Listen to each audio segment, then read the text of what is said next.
Hello प्यारे विद्यार्थियों, हम आ गए हैं अपनी अगली क्लास में और एनसीईआरटी के संपूर्ण हल, किरण प्रकाशिकी एवं प्रकाशिक यंत्र।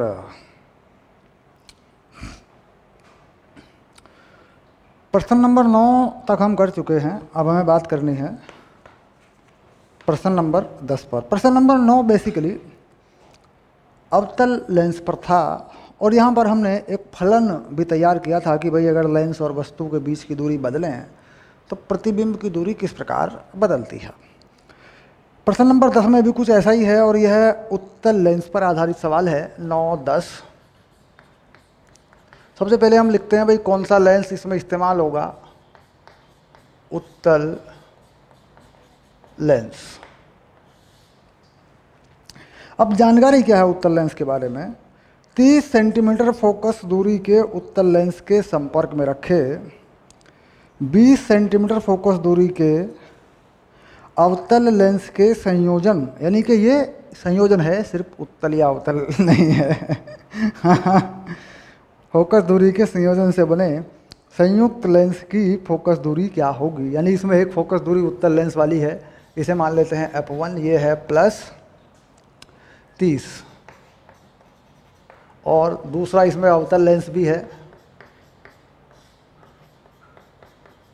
इसकी फोकस दूरी मान लेते हैं f2, ये है -20 सेंटीमीटर। ठीक, संयोजन की फोकस दूरी, संयोजन की फोकस दूरी f क्या लिखते हैं इसको, इसका सूत्र क्या होता है। इसका सूत्र होता है 1/f 1/f1 + 1/f2। देखो यहाँ से आ जाएगा 1/f 1/30 प्लस का, ध्यान रहे यहाँ चिन्ह पद्धति का ध्यान रखना पड़ेगा आपको, -20। यानी जैसा लेंस है उसका जैसा फोकस होता है, जैसी उसकी फोकस दूरी होती है उसका ध्यान रखना पड़ेगा। देखिए उत्तल लेंस का क्या लगाया +30 और अवतल लेंस का -20। इसको हल करते हैं अपन तो क्या मिलेगा हम लोगों को। एलसीएम क्या बना लूँ, 60 बना लेता हूँ, इसको +2 कर लेता हूँ, इसको -3 कर लेता हूँ, तो फोकस दूरी आ गई 60 सेंटीमीटर माइनस में। यानी जो लेंस बना दोनों को मिलाकर वह अवतल है। उसकी प्रकृति कैसी है, वह अवतल है। अवतल को क्या कह देते हैं, अपसारी, इसे कह देते हैं अपसारी। तो यहाँ तक की बात तो सिंपल है। फोकस दूरी का एक फार्मूला जो है हमारे पास ये होता है, जितने चाहे लेंस हों इसमें लगाना होता है हमको, 1/f1 + 1/f2 + 1/f3 जितने भी हैं। ठीक, और क्या पूछना चाहता है, यह तंत्र अभिसारी है या अपसारी, ये भी पता लग गया, बात पूरी हो गई। यानी सवाल नंबर 10 में बस इतनी सी बात है। ठीक, चलिए 10 का उत्तर मिलाएंगे, जांच करेंगे उत्तर की, फिर अगला सवाल करेंगे। जब तक उत्तर की जांच होती है तब तक आप अगला सवाल जो है 10 सेंटीमीटर फोकस दूरी का अपसारी लेंस है। ठीक, तब तक आप अगला सवाल पढ़ा करें, जब तक बोर्ड साफ़ होता है तब तक भी आप अगला सवाल पढ़ा करें। यूट्यूब वाले बोल देते हैं सर बोर्ड साफ़ करने में समय बर्बाद होता है इतनी जल्दी नहीं करनी, ये क्लास रूम है, क्लास के अंदर का वीडियो है, फुल कोर्स रहता है हमारा, तो वीडियो को बीच में काट पीट नहीं सकते, इसलिए बड़े आराम से चलेंगे। 10 नंबर हो गया, 11 नंबर पे चलते हैं। इधर ले लेता हूँ 9-11। ठीक, 9-11 में क्या है, किसी संयुक्त सूक्ष्मदर्शी, इधर लेने से काम नहीं चलेगा, जगह ज़्यादा चाहिएगी, मिटाना पड़ेगा, मिटा देता हूँ।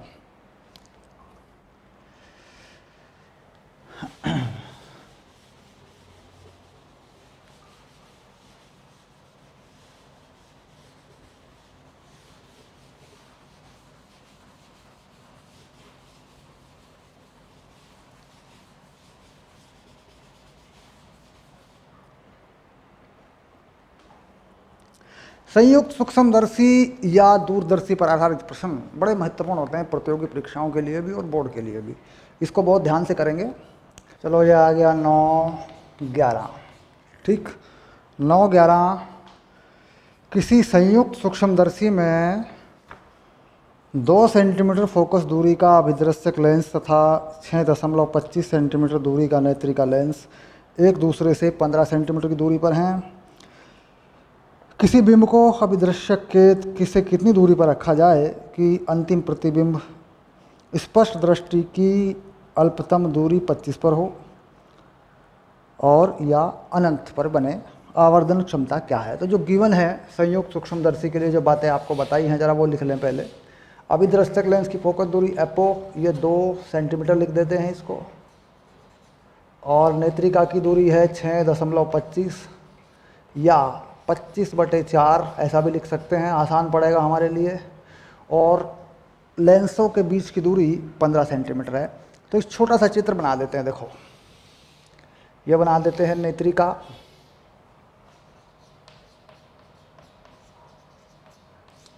और ये बना देते हैं अभिदृश्यक लेंस।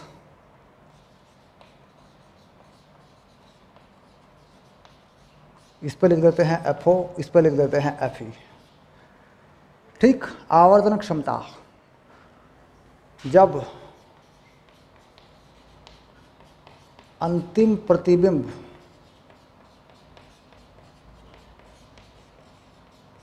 डी बराबर 25 सेंटीमीटर पर हो, डी बराबर 25 सेंटीमीटर पर हो,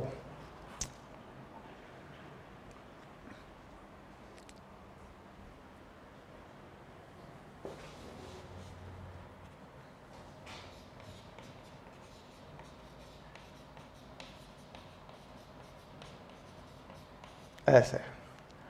ठीक, तो ये जो दूरी है देखिए दोनों लेंसों के जो बीच की दूरी है ये बताई हुई है 15 सेंटीमीटर। ठीक, अब मान लीजिए अभिदृश्यक लेंस के सामने कोई वस्तु रखें और उसका कोई प्रतिबिंब बना है ऐसे, तो ये होती है दूरी VO और ये बन जाएगी 15 माइनस VO।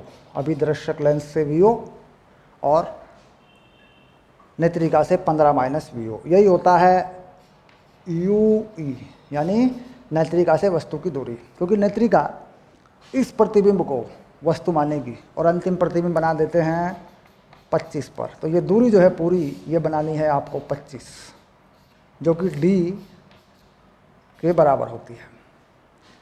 तो नेत्रिका के लिए अगर समीकरण लगा दें सबसे पहले, क्योंकि नेत्रिका के बारे में हमें जानकारी ज़्यादा है, 1/VE माइनस 1/UE बराबर 1/FE। 1/VE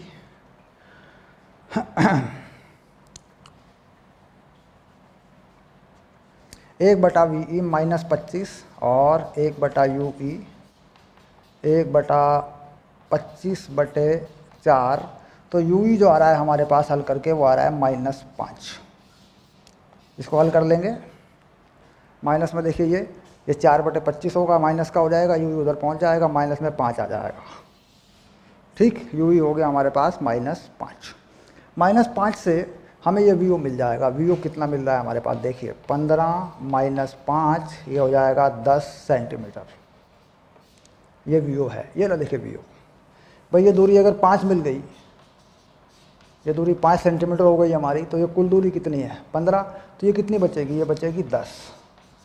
यानी जो प्रतिबिंब अभिदृश्यक लेंस ने बनाया वह अभिदृश्यक लेंस से 10 सेंटीमीटर पर है। अभी अभिदृश्यक लेंस का सूत्र लगा देते हैं। अभिदृश्यक के लिए 1/VO माइनस 1/UO 1/FO। अभिदृश्यक ने 10 पे बना दिया, UO उसका हमें पता नहीं, उसकी फोकस दूरी है 1/2। तो 1/10 माइनस 1/2 1/UO। UO आ गया -2.5 सेंटीमीटर, ये आ गया UO। ठीक, अब UO मिल गया, VO मिल गया। आवर्धन का सूत्र, ठीक, आवर्धन का सूत्र यहाँ लिखने जा रहा हूँ। देखो आवर्धन होता है -VO/UO 1 + D/FE। जब अंतिम प्रतिबिंब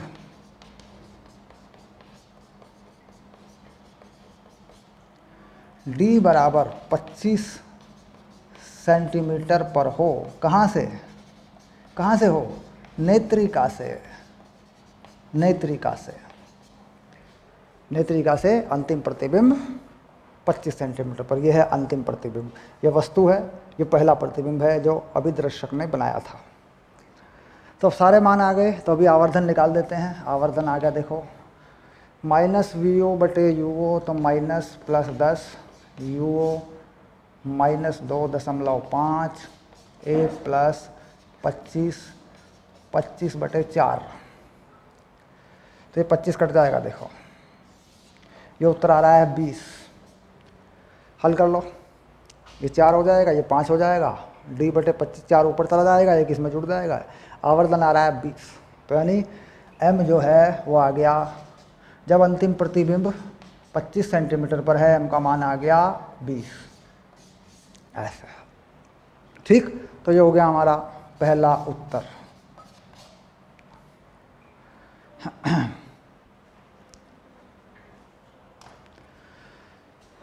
संयुक्त सूक्ष्मदर्शी या दूरदर्शी, इनमें 2 तरह के समीकरण होते हैं हमारे पास।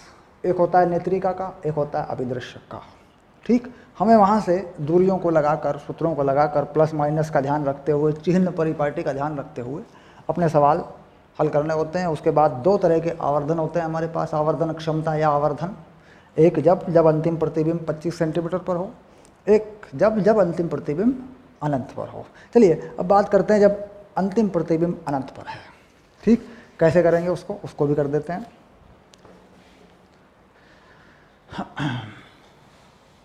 जब अंतिम प्रतिबिंब अनंत पर है, ठीक, तो इसके लिए क्या करें,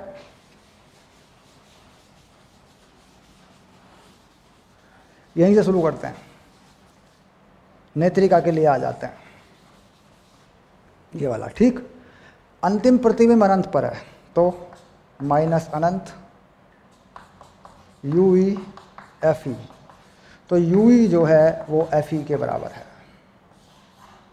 माइनस FE पे वस्तु रखी है, यानी नेत्रिका जिस वस्तु को देख रही है ये वो वस्तु है जो कि अभिदर्शक लेंस का प्रतिबिंब है, ये वाला। ये कहाँ रखी है, ये रखी है FE पर। तो ये दूरी कितनी बचेगी, ये FE पे रखी है, तो ये दूरी 10 नहीं बचेगी। देखो ये कहाँ रखी है वस्तु, ये रखी है 25/4 पे, ये रहा FE का मान। तो ये दूरी कितनी बचेगी, ये बचेगी 25 बने, आप घटा सकते हैं यहाँ पे 15 में से 6.25 घटाते 8.75, ये बचेगी 8.75 पे। तो 8.75 VO हो गया। क्यों, क्योंकि अंतिम प्रतिबिंब अगर ये अनंत पे जाएगा, ये प्रतिबिंब, तो वस्तु नेत्रिका के फोकस पे होगी। फोकस है 25/4 और कुल दूरी कितनी है 15। तो 15 में से 25/4 घटाओगे तो अभिदर्शक लेंस से यह प्रतिबिंब 8.75 पे जाएगा। तो अभिदर्शक लेंस के लिए समीकरण लगा देते हैं।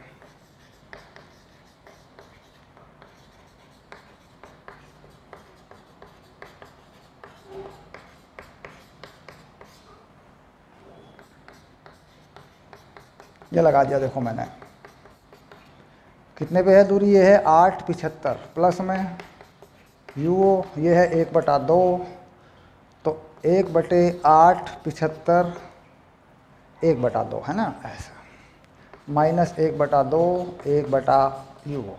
UO का मान यहाँ से कितना आ रहा है, ठीक।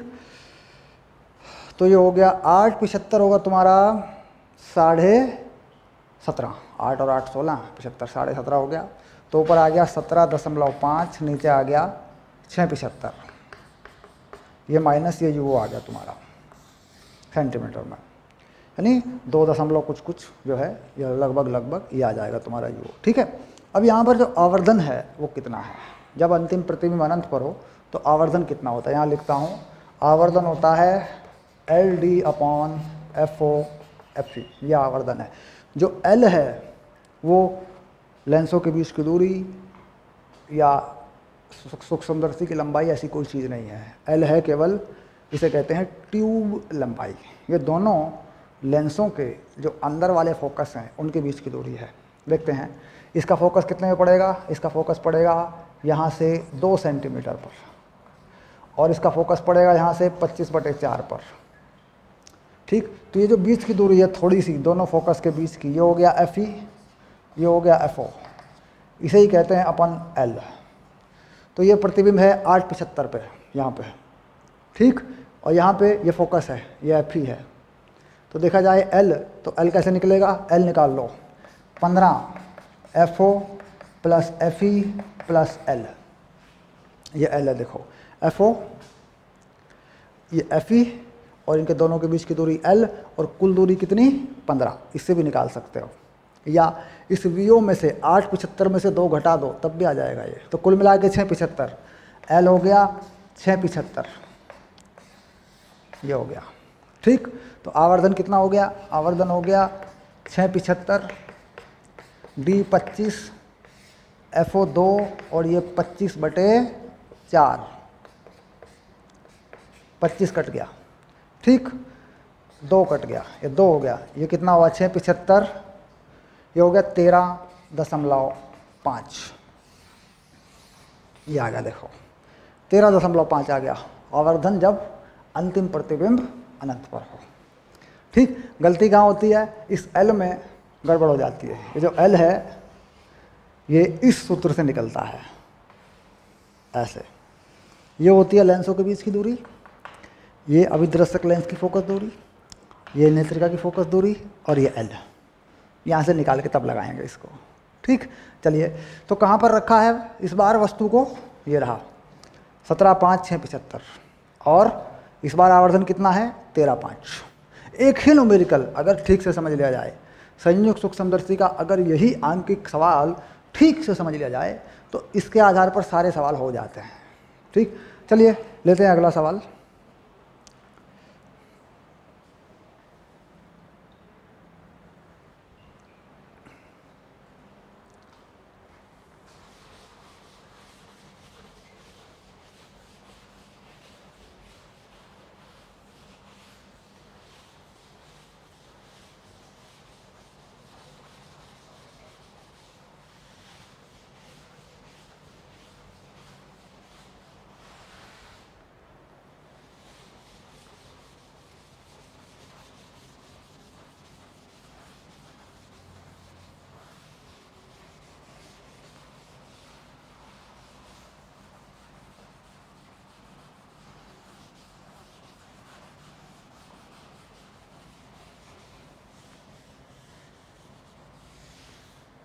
नौ 12,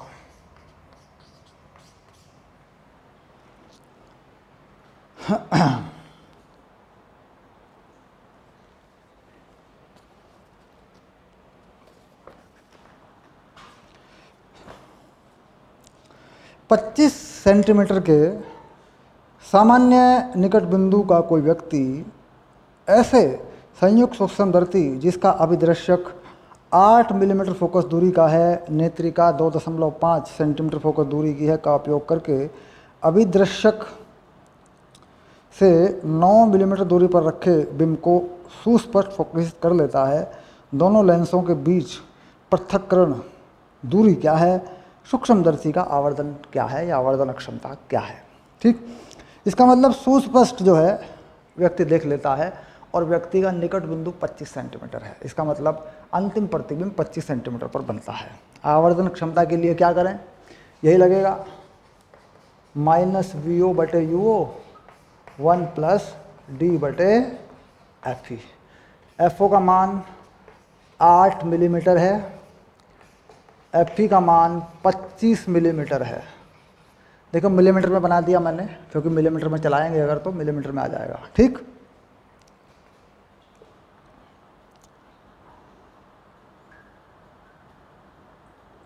UO -9 मिलीमीटर है, ठीक। ये भी बता दिया कि वस्तु कहाँ रखी है सूक्ष्मदर्शी के अभिदृश्यक लेंस से, दोनों लेंसों के बीच की दूरी क्या है ये बताना है, और आवर्धन क्षमता क्या है ये बताना है। तो सबसे पहले अभिदृश्यक लेंस के लिए, अभिदृश्यक लेंस के लिए 1 बटा वी ओ माइनस 1 बटा यू ओ बराबर 1 बटा एफ ओ कर दो फटाफट। 1 बटा वी ओ माइनस 1 बटा माइनस 9 1 बटा प्लस 8। 1 बटा वी ओ 1 बटा 8 माइनस 1 बटा 9 V O 72 millimetre 72 mm plus, यानी अभिदृश्यक लेंस ने जो प्रतिबिंब बनाया है वो 72 mm पे बनाया है। छोटा सा चित्र बना लिया जाए ताकि समझ में आए चीज़ें। ये अभिदृश्यक लेंस के सामने वस्तु रखी है और ये इसका प्रतिबिंब है। ये प्रतिबिंब बना है पहला 72 mm पर और वस्तु रखी थी 9 mm पर, और ये फोकस FO जो है इसकी फोकस दूरी थी। ठीक, अब नेत्रिका ने अंतिम प्रतिबिंब 25 सेंटीमीटर पर बनाया है ऐसे, और नेत्रिका की फोकस दूरी मालूम है, ये रहा। तो इन दूरियों को, फोकस दूरी को, नेत्रिका को सेंटीमीटर में लिया जा सकता है क्योंकि ये दूरियां बड़ी हैं। तो लिखते हैं नेत्रिका के लिए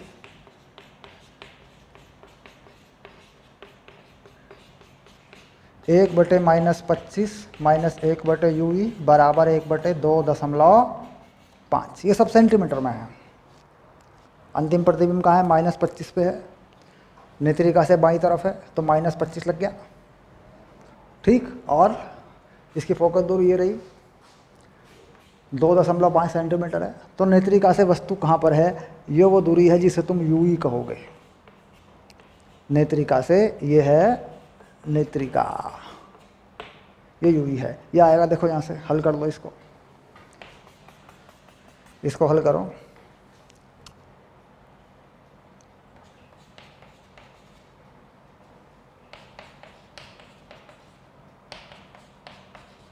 ऐसे लिख दिया मैंने, ये 1/2.5 है, इसको मैंने 10/25 लिख दिया, इधर ले आया। ये पहले से ही था, ऐसा कर दिया मैंने। तो ये हो गया -11/25 1 बटा यूई। तो यूई आ गया तुम्हारा 25/11 माइनस में। ठीक, तो दोनों लेंसों के बीच की दूरी तुम्हें मिल जाएगी। अब लेंसों के बीच की दूरी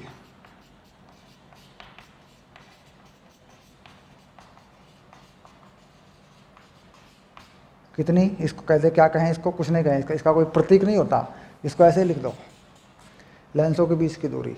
ठीक, छोटा l बता सकते हैं लेकिन ज़रूरी नहीं है। ठीक, ये है 25/11 माइनस में इसका करेंगे परिमाण, क्योंकि माइनस नहीं करना, जोड़ना है।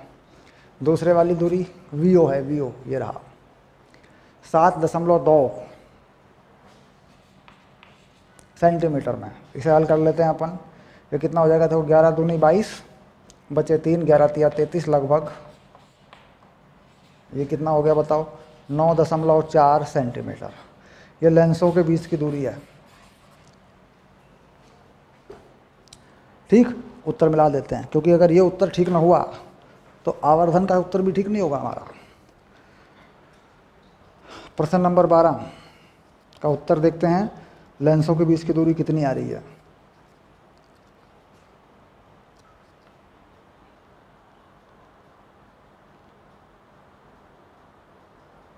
नौ 9.47 सही, पूरा करें इसको, क्योंकि लगभग कर दिया मैंने। ये 9.47 आ रही है। ठीक है, ओके। इसके बाद आवर्धन। अब हमारा आवर्धन भी ठीक आ जाएगा, क्योंकि हमारा ये वैल्यू ठीक आ गया, आवर्धन भी हमारा ठीक आ जाएगा। आवर्धन का सूत्र ये पड़ा है, देखो। ठीक, इसी में मान लगा दो। ठीक, चलो इसी में मान लगाओ। ये चैप्टर मुश्किल है थोड़ा सा, इस चैप्टर में थोड़ी सी दिक्कतें हैं, ये चैप्टर मुश्किल है। सूक्ष्मदर्शी वगैरह के अंक थोड़े से मुश्किल हैं, लेकिन अगर हमने अभिदृश्यक लेंस और नेत्रिका के समीकरण ठीक से लगाने सीख लिए तो हमारा काम हो जाता है। चलिए, VO कितना आया? VO 72, तो ये लिख दिया मैंने 72। U कितना था? 9 माइनस में 1 प्लस D 25, FE 2.5। ये लो, सेंटीमीटर में लगा दिया मैंने। ठीक, एक सूत्र का माइनस है यहाँ पे, तो ये हो गया +8, ये 10, तो ये हो गया 11, 8, ये हो गया 88। m आ गया 88। ठीक, 88 m चेक कर दिया जाए फटाफट। 9 12 m आ गया 88। आवर्धन क्षमता या आवर्धन 88 आ गया। ठीक, तो समीकरण कैसे लगे देखें, समझें, 2 बार लगा के देखें, अपने आप करके देखें। कुछ समझ में आया थोड़ा सा, कुछ मालूम नहीं भी आया, चयन पद्धति कैसे लगी है, लेंसों के बीच की दूरी कैसे लगी है, कहाँ कहाँ जोड़ घटा किया गया, अपनी तरफ से फाइनल कर लें। दोनों सवाल बहुत अच्छे हैं, 11वीं और 12वीं बड़े महत्वपूर्ण हैं। चलिए अब चलेंगे सवाल नंबर 13 पर। ओके,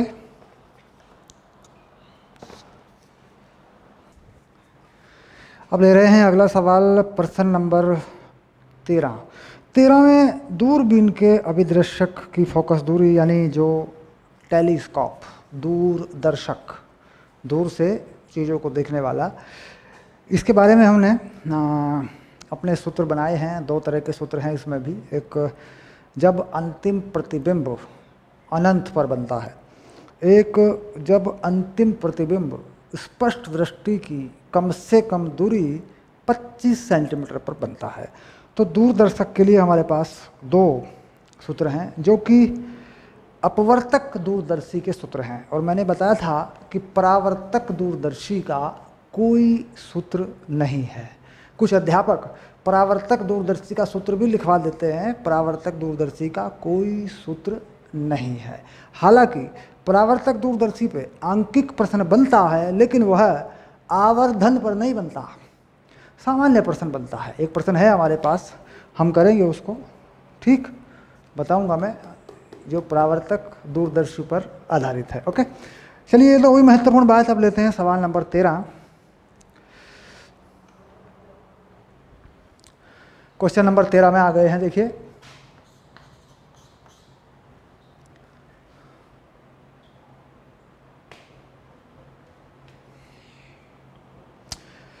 किसी छोटी दूरबीन के अभिदर्शक की फोकस दूरी, इसे कहते हैं हम FO। जो जानकारियां हैं हमारे पास उनको लिख लेते हैं। FO 144 सेंटीमीटर, और नेत्रिका की फोकस दूरी को हम कहते हैं FP, ये है 6 सेंटीमीटर। दूरबीन की आवर्धन क्षमता कितनी है? अभिदर्शक तथा नेत्रिका के बीच की दूरी कितनी है? आवर्धन अक्षमता,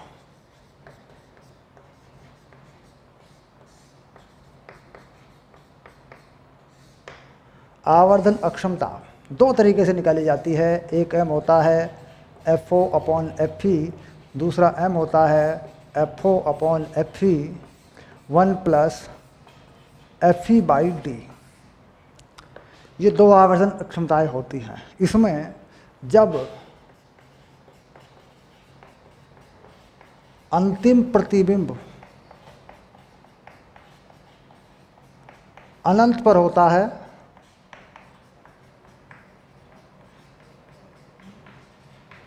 और ये तब है जब अंतिम प्रतिबिंब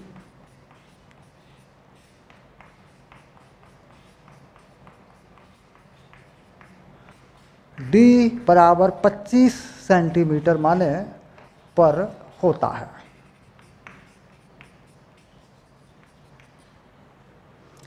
ठीक, तो D का मान कितना रखते हैं अपन? 25 सेंटीमीटर। स्पष्ट दृष्टि की न्यूनतम दूरी कुछ ऋणात्मक नहीं है। कुछ अध्यापक इन सूत्रों को ऋणात्मक में सिद्ध कर देते हैं, ऐसा कुछ भी नहीं है। अगर आप करेंगे ऐसा तो आपका गलत होगा और आपके परीक्षा में नंबर कटेंगे। इसलिए प्राइवेट किताबों में ये सब दिया होता है, उनसे सावधान रहें। यहाँ ऋणात्मक जैसी कोई चीज़ नहीं है।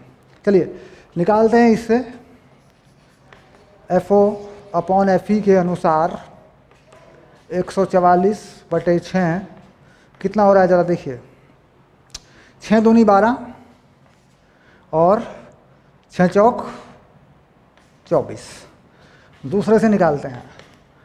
ये हो गया 24 और 1 + FE है 6 और ये हो गया 25। ये कितना बनेगा ज़रा देखें। 24 गुना 31/25। 24 गुना 31 करना पड़ेगा, तो 24 × 24 24 या 72 बटे 25। एक उत्तर ये है, एक उत्तर ये है। ठीक, ध्यान देने की बात यह है कि जो आवर्धन क्षमता है 24 कब, जब अंतिम प्रतिबिंब अनंत पर है। और ये देखिए 24 से थोड़ी सी ज़्यादा, 24 से थोड़ी सी ज़्यादा हो रही है जब अंतिम प्रतिबिंब 25 सेंटीमीटर की दूरी पर है। ठीक, चलिए, यानी जब अंतिम प्रतिबिंब 25 सेंटीमीटर की दूरी पर बनाया जाता है तो आवर्धन क्षमता ज़्यादा होती है, क्योंकि वस्तु दिखती पास है और आकार में थोड़ी सी बड़ी दिखती है, जिससे कि वो अनंत पे दिखे। अनंत पे दिखती दूर है, आकार में बड़ी दिखती है, लेकिन 25 सेंटीमीटर में देखने पर 25 सेंटीमीटर में यानी पास में भी दिखती है और बड़ी भी दिखती है थोड़ी सी, तो आवर्धन ज़्यादा हो रहा है, देखिए। ठीक, तो ये जो है दोनों आवर्धन हमें निकालने होते हैं। अब देखिए, अब देखते हैं कि लेंसों के बीच की दूरी, लेंसों के बीच की दूरी क्या होती है, क्या होनी चाहिए लेंसों के बीच की दूरी, जरा सोच विचार कर देखिए।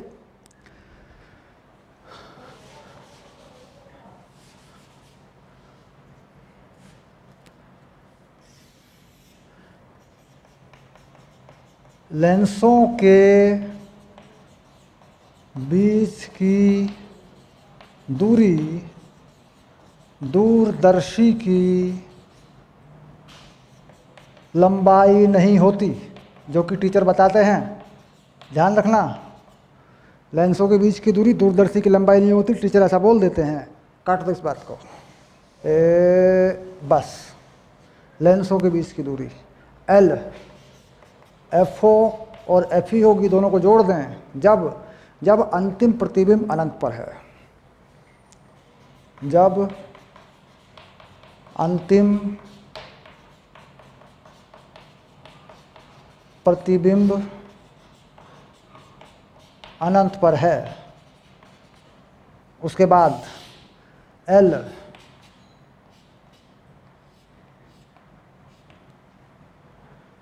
FO प्लस UE होगा। UE यानी नेत्रिका से वह पहला प्रतिबिंब कहाँ बना है ये देखना पड़ेगा, ये UE हमें निकालना पड़ता है। चलिए नेत्रिका के लिए समीकरण लगा लेते हैं। 1/VE माइनस 25 माइनस 1/UE, नेत्रिका की फोकस दूरी 1/6। यहाँ से मुझे UE मिलेगा, माइनस में आएगा, लेकिन मैं यहाँ उसको प्लस में रखूँगा। और अभिदृश्यक लेंस, क्योंकि वस्तु अनंत पर है, अभिदृश्यक लेंस ने फोकस पर प्रतिबिंब बनाया, बहुत दूर की वस्तु है, तो ये हो जाएगी इस केस में जब अंतिम प्रतिबिंब 25 सेंटीमीटर पर हो, जब अंतिम प्रतिबिंब D बराबर 25 पर, यानी ये वाला केस जब अंतिम प्रतिबिंब 25 पर हो तब है ये। चलिए निकाल लेते हैं।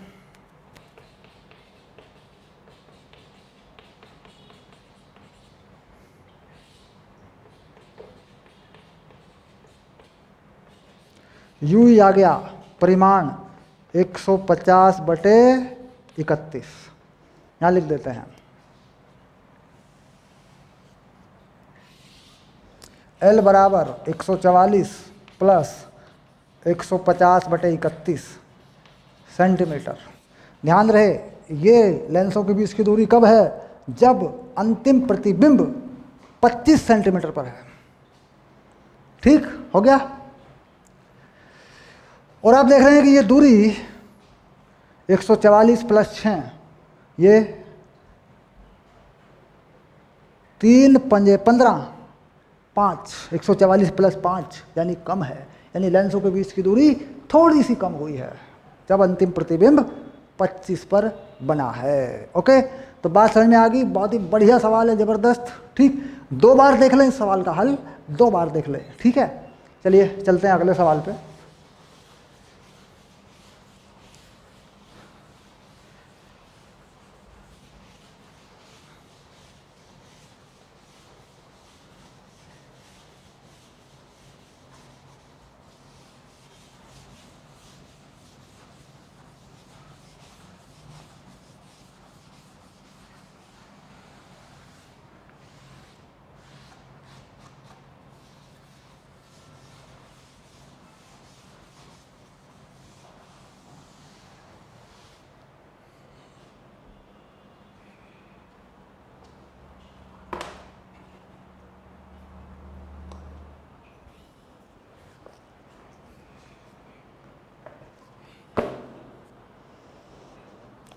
प्रश्न नंबर 14।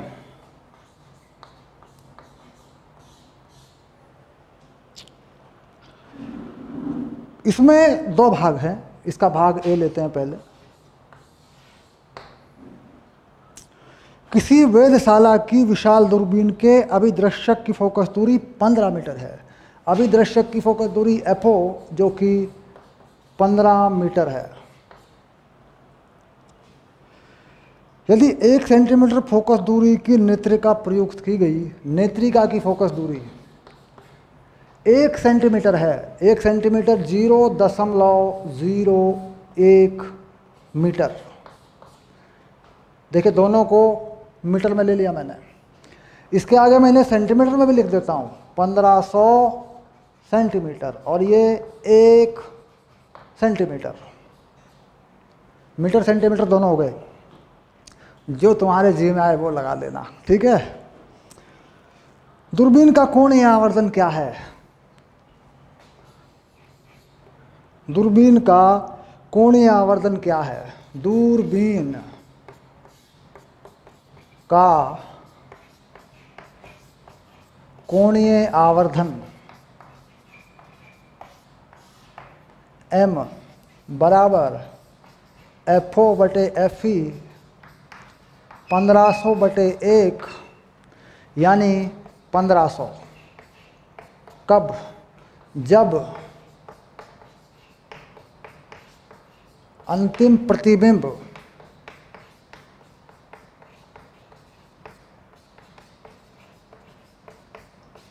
अनंत पर हो,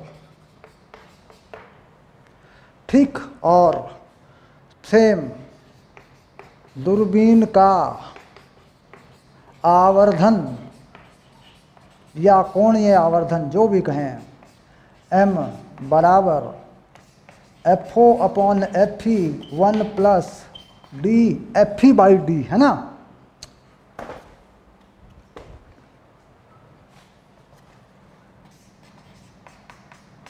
ये है जब अंतिम प्रतिबिंब 25 पर हो। जब अंतिम, यहाँ अंतिम लगाना यार, प्रतिबिंब, अपने दिमाग को कह रहा हूँ और अपने हाथ को कह रहा हूँ, यहाँ लगाना अंतिम प्रतिबिंब का अंतिम, है ना। अंतिम प्रतिबिंब D बराबर 25 पर हो, 25 सेंटीमीटर पर हो। ये लो, शाबाश। मान रखने बाकी हैं। FO अपॉन FE ये 1500 हो ही रहा है, डाल दो इसमें वैल्यू 1500, और ये FE कितना 1 सेंटीमीटर, D कितना 25, बस हो गया, यही आंसर हो गया। इसे बना देंगे 26 बटे 25, ठीक। ये सीधे सीधे गुणा करने पर आ जाता है। अब देखो ये गुणा करने पे कितना आएगा, बनाओ। इसको क्या लिख दूँ, 26 बटे 25 लिख दिया, ठीक। अब 25 की 150, इसे क्या लिख दूँ, 60, ठीक। अब इसे गुणा कर दूँ, कितना बनेगा बताओ, 0 0 6 चंग 36, 6 दूनी 12 और 3 15, उत्तर आ गया 1560। ये लो, यानी 25 सेंटीमीटर पे आवर्धन अक्षमता या आवर्धन ज़्यादा है। 1560 हो गया, देखो, ठीक। यानी अगर ये सवाल पूछा जाए कि कोई दूरदर्शी जब अंतिम प्रतिबिंब अनंत पे बनाती है तब उसका आवर्धन उस आवर्धन से जब वो 25 पे बनाती है कम होता है कि ज़्यादा होता है, तो कम होता है। जब अंतिम प्रतिबिंब अनंत पे होता है तब आवर्धन कम होता है, और जब अंतिम प्रतिबिंब D बराबर 25 पर होता है तब आवर्धन ज़्यादा होता है, ठीक। चलिए बात पक्की हो गई। अब इसी में हमने देख लिया कि इसका जो आवर्धन है वह है अंतिम प्रतिबिंब के लिए 1500। हमने बता लिया कि अंतिम प्रतिबिंब के लिए इसका आवर्धन 1500 है, जो कि हम सामान्य मानते हैं। हम अंतिम प्रतिबिंब को अनंत पर बनाए हैं तो हम इसी को सामान्य आवर्धन मानते हैं। तो हमारे लिए सामान्य आवर्धन क्या है, 1500 है। तो लिख लेते हैं m बराबर 1500, हटा देते हैं लोग। ए हो गया पूरा। ठीक, अब देखते हैं बी। बी में क्या पूछता है। यदि इस दूरबीन का उपयोग चंद्रमा के अवलोकन करने में किया जाए तो यह अभिदर्शक लेंस द्वारा निर्मित चंद्रमा के प्रतिबिंब का व्यास क्या है। चंद्रमा का व्यास है इतना इतना इतना इतना इतना इतना, चंद्रमा की कक्षा की त्रिज्या। अब देखो अभिदर्शक लेंस को यहाँ बना देता हूँ। ठीक, चंद्रमा कितनी दूर है, कह रहा है जितनी दूर चंद्रमा है, यहाँ चंद्रमा है, यह है चंद्रमा। ठीक, और यह इसका व्यास है, यानी व्यास मतलब एक वस्तु खड़ी है चंद्रमा के व्यास पे, मान सकते हैं कि व्यास पे कोई वस्तु खड़ी है। और ये जो यहाँ से यहाँ तक दूरी है, ये इसे मानते हैं UO। कितनी दूर है चंद्रमा ये भी मालूम है, चंद्रमा का व्यास कितना है ये भी मालूम है, यानी चंद्रमा के लिए हमारे पास ये जानकारी है। वस्तु की ऊंचाई यानी चंद्रमा का व्यास कितना है, जरा देख के बताता हूँ। चंद्रमा का व्यास है 3.48 10 की पावर 6 मीटर। 3.48 गुना 10 की पावर 6 मीटर, ये चंद्रमा का व्यास है। चंद्रमा कितनी दूर है, UO। ये लग जाएगा माइनस में, ये है 3.8 गुना 10 की घात माइनस 10 प्लस 10, 10 की घात प्लस 10 मीटर, है ना। ये लो, इतनी दूर चंद्रमा है और ये वैल्यू कैसी है, ये माइनस में है। ठीक, हम जानते हैं कि इसका प्रतिबिंब जो है ये बहुत दूर है, इसका प्रतिबिंब यहाँ फोकस पे बनेगा, FO पे। तो FO ही जो है VO के बराबर होगा, VO बराबर FO। यानी बहुत दूर की वस्तुओं के प्रतिबिंब कहाँ बनते हैं, फोकस पे बनते हैं भाई, सिंपल सी बात है। और ये VO के बराबर हो गया। ठीक, अब बात करना है आवर्धन की। आवर्धन कितना होगा, HI/HO बराबर VO/UO, ये होगा। अब VO और FO बराबर है तो क्या करते हैं, VO को लिख देते हैं 15 मीटर, UO को लिख देते हैं ये वाला -3.8 गुना 10 की पावर 10, ये हो गया UO। कितनी दूर है चंद्रमा, यहाँ से ये बन गया UO, यानी पृथ्वी से चंद्रमा की कक्षा की जो त्रिज्या है उतनी ही दूर है, सिंपल सी बात है। चलो अब यहाँ पर ये हमें बताना है कि उसका जो प्रतिबिंब होगा चंद्रमा के व्यास का वो HI होगा, वो हमें नहीं पता।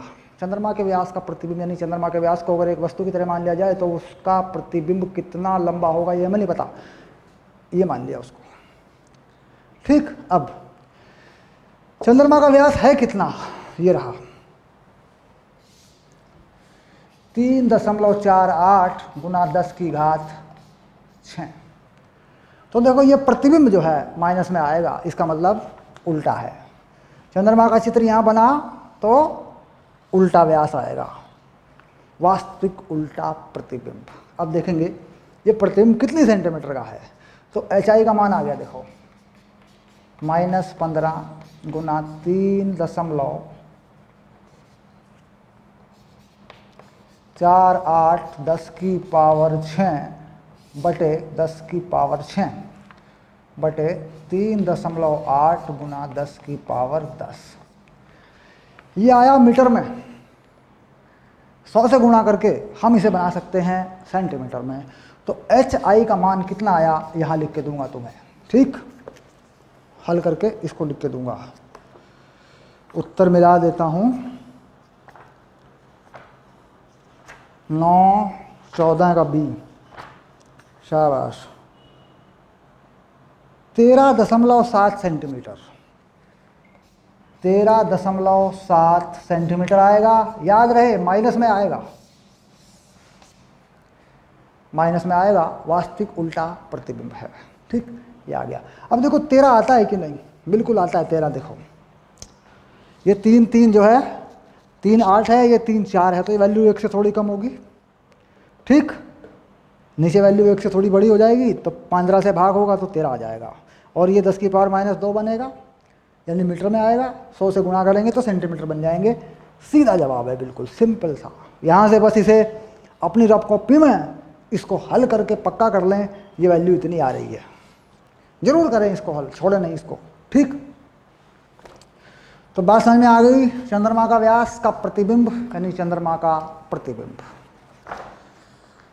तो ये था हमारा सवाल नंबर 14 का बी, 14 का बी था ये, जिसमें हमने यही आवर्धन इस्तेमाल किया है, ठीक।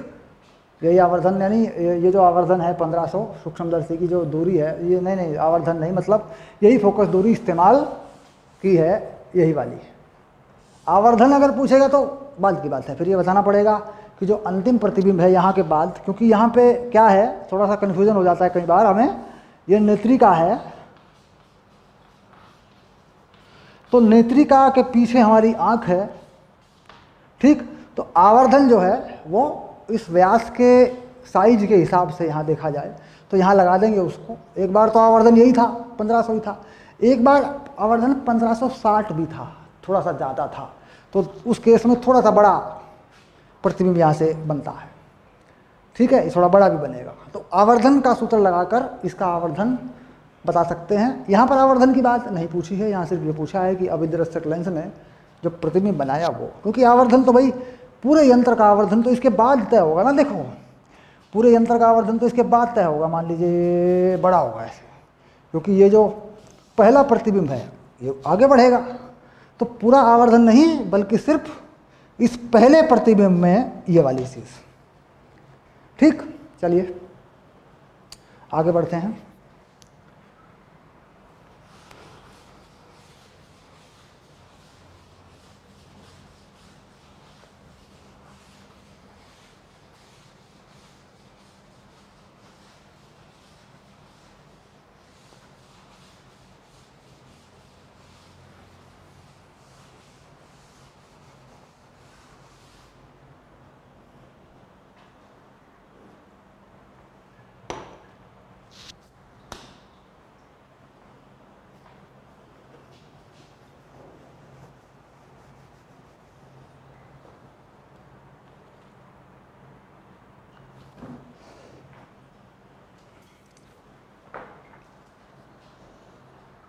पंद्रह में 4 भाग है और बहुत बढ़िया सवाल है ये, बहुत ही बढ़िया सवाल है ये।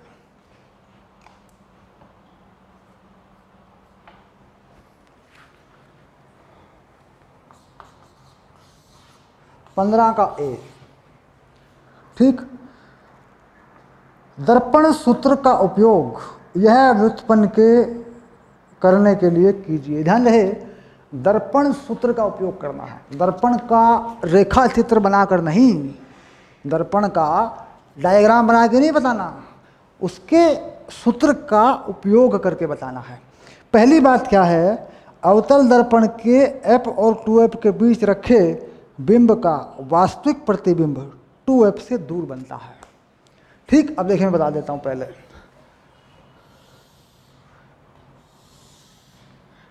ये हो गया f, ये हो गया 2f जिसे हम केंद्र कहते हैं, सेंटर कहते हैं। ये बन गया अवतल दर्पण, f और 2f के बीच रखा बिंब, ये बन गया प्रतिबिंब। ये हो गई वस्तु, ये आप जानते हैं बनाना, a डैश b डैश, ये आ गया। 2f से दूर बना है प्रतिबिंब। ये बात आपको दर्पण के सूत्र से बतानी है, इस चित्र से नहीं बनानी। जो मैंने चित्र बना दिया इससे नहीं बताना, ये तो सवाल है हमारा। f और 2f के बीच अगर कोई बिंब रखा है, कोई वस्तु रखी है, तो उसका प्रतिबिंब 2f से दूर बनता है, ये हमें दिखाना है। इसको गणितीय रूप से सिद्ध करना है। चलिए कैसे करते हैं देखिए।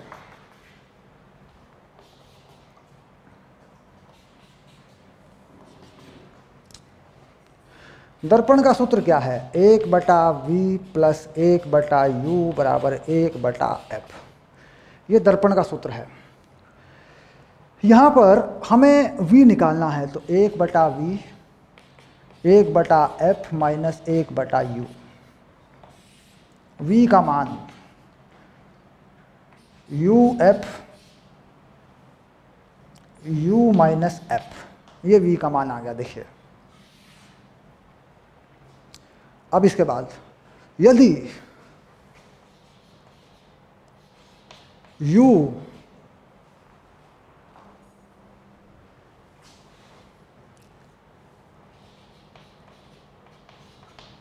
जो है f u 2f, u अगर f और 2f के बीच में हो तो v कहाँ होगा? तो सबसे पहले u बराबर f रखने पर, सबसे पहले f बराबर u रख देते हैं, तो v जो है कितना आ रहा है देखो, अनंत। v का मान कितना आ गया? अनंत आ गया, यानी बहुत दूर आ गया। ठीक, उसके बाद u बराबर 2f रखने पर v बराबर 2f स्क्वायर और 2f माइनस f, तो v का मान 2f आ गया। कितना आ गया? v का मान 2f आ गया। तो देखिए v का मान 2f से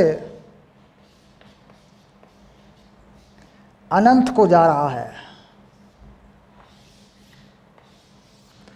2f से बढ़ा रहा है v का मान, और कहाँ पहुँच रहा है?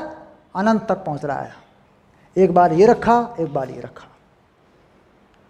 ठीक, और जो f है अवतल दर्पण का वो माइनस है, यानी अवतल दर्पण का f माइनस है, और v भी इसमें माइनस का है, v भी माइनस का, ये माइनस का, माइनस अनंत हो जाएगा। अगर मैं इन तीनों को माइनस से गुणा कर दूं तो ये माइनस अनंत तक पहुंचेगा माइनस 2f से, यानी 2f से पीछे। वो हमें नहीं लिखना यहाँ पे, वो हमें नहीं लिखना, वो बता रहा हूँ सिर्फ, हमें सिर्फ ये लिख देना है 2f से बड़ा v अनंत से छोटा, अनंत तक पहुँच गया। ये गणितीय विधि का इस्तेमाल करना है। ध्यान रहे, बोर्ड एग्जाम में ये सवाल बहुत आता है, सीबीएसई में 2-3 बार आ चुका है अब तक, और इस तरह की परिस्थितियों पर आधारित सवाल उत्तर प्रदेश में, बिहार में, राजस्थान में बहुत 10वीं में सब जगह आते हैं। कहाँ रखा जाए प्रतिबिंब, कहाँ बनेगा? बच्चे क्या करते हैं कि ये चित्र बना देते हैं।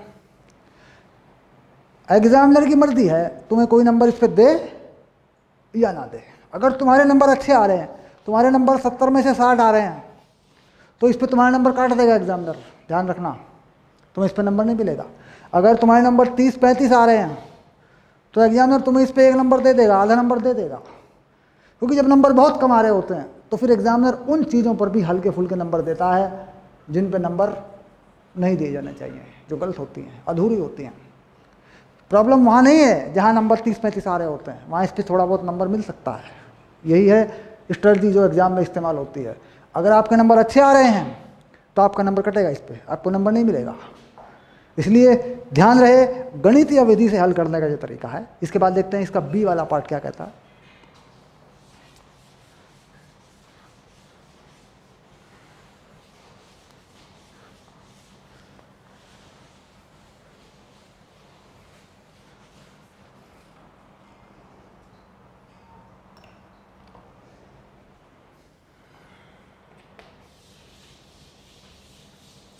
बस आप मुझे सिर्फ 10 सेकंड का समय देंगे, चाहे तुम गिन लो 10 सेकंड का समय। 10 सेकंड के समय में काम हो जाएगा। 10 सेकंड का समय हो गया होगा सर जी अब तक तो। 10 सेकंड का समय लो, फिर हो गया काम, ये लो। 10 सेकंड में बोर्ड काला हो गया अब देखो जैसे डस्टर चलेगा बोर्ड काला हो जाएगा। ये देखो, अब जो भी लिखूंगा मैं तुम्हें अच्छे से दिखेगा इसके ऊपर। ये देखो, बोर्ड काला करने की ये टेक्नोलॉजी मैंने डेवलप की है हाँ, लेकिन तुम देख रहे हो कि ये कैसे हो रहा है। अब तुम भी करोगे तो तुम भी समझ जाओगे। हैं, चलिए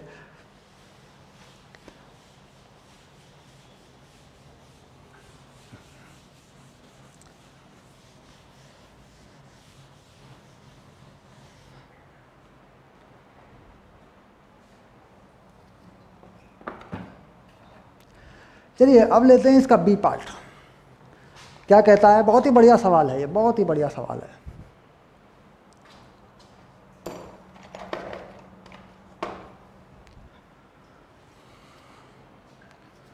हाँ, उत्तल दर्पण सदैव आभासी प्रतिबिंब बनाता है जो कि बिंब की स्थिति पर निर्भर नहीं करता।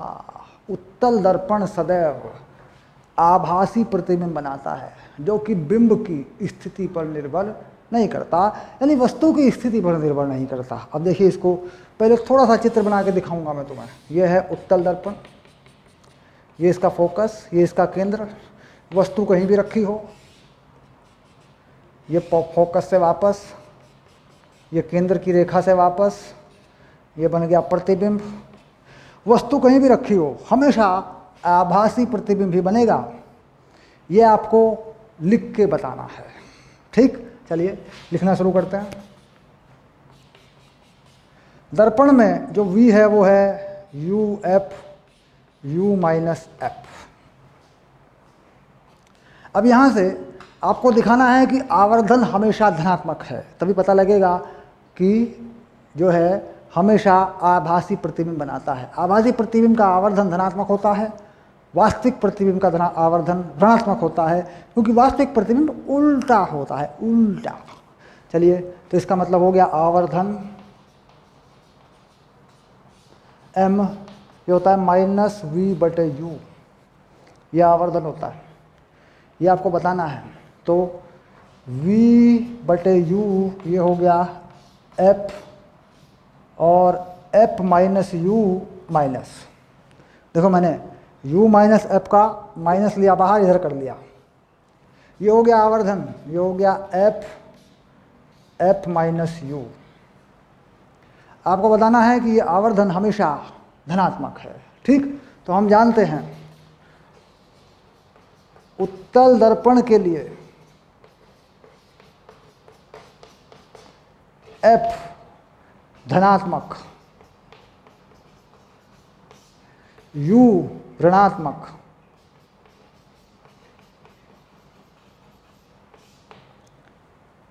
अतः M का मान हमेशा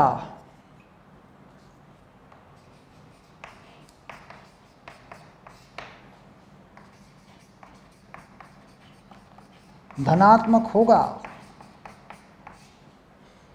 कैसे? देखो F का मान हमेशा धनात्मक है, U का मान हमेशा ऋणात्मक है। ठीक, यहाँ पे तो माइनस यहाँ रखूँगा तो माइनस माइनस प्लस हो जाएंगे, प्लस प्लस प्लस, तो M का मान हमेशा प्लस होगा। देखिए ये लिख दिया मैंने उत्तल दर्पण के लिए, अतः M का मान धनात्मक होगा। बस इतनी सी बात है और कुछ नहीं। ठीक,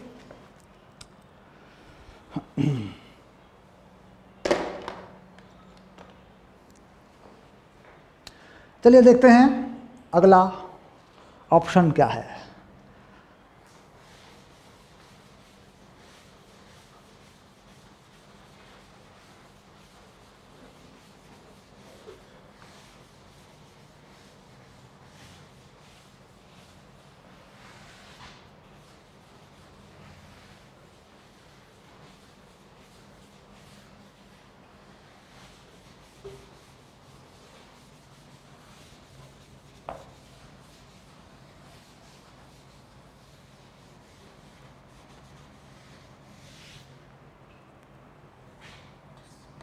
सी, पार्ट सी, तीसरा भाग क्या कहता है?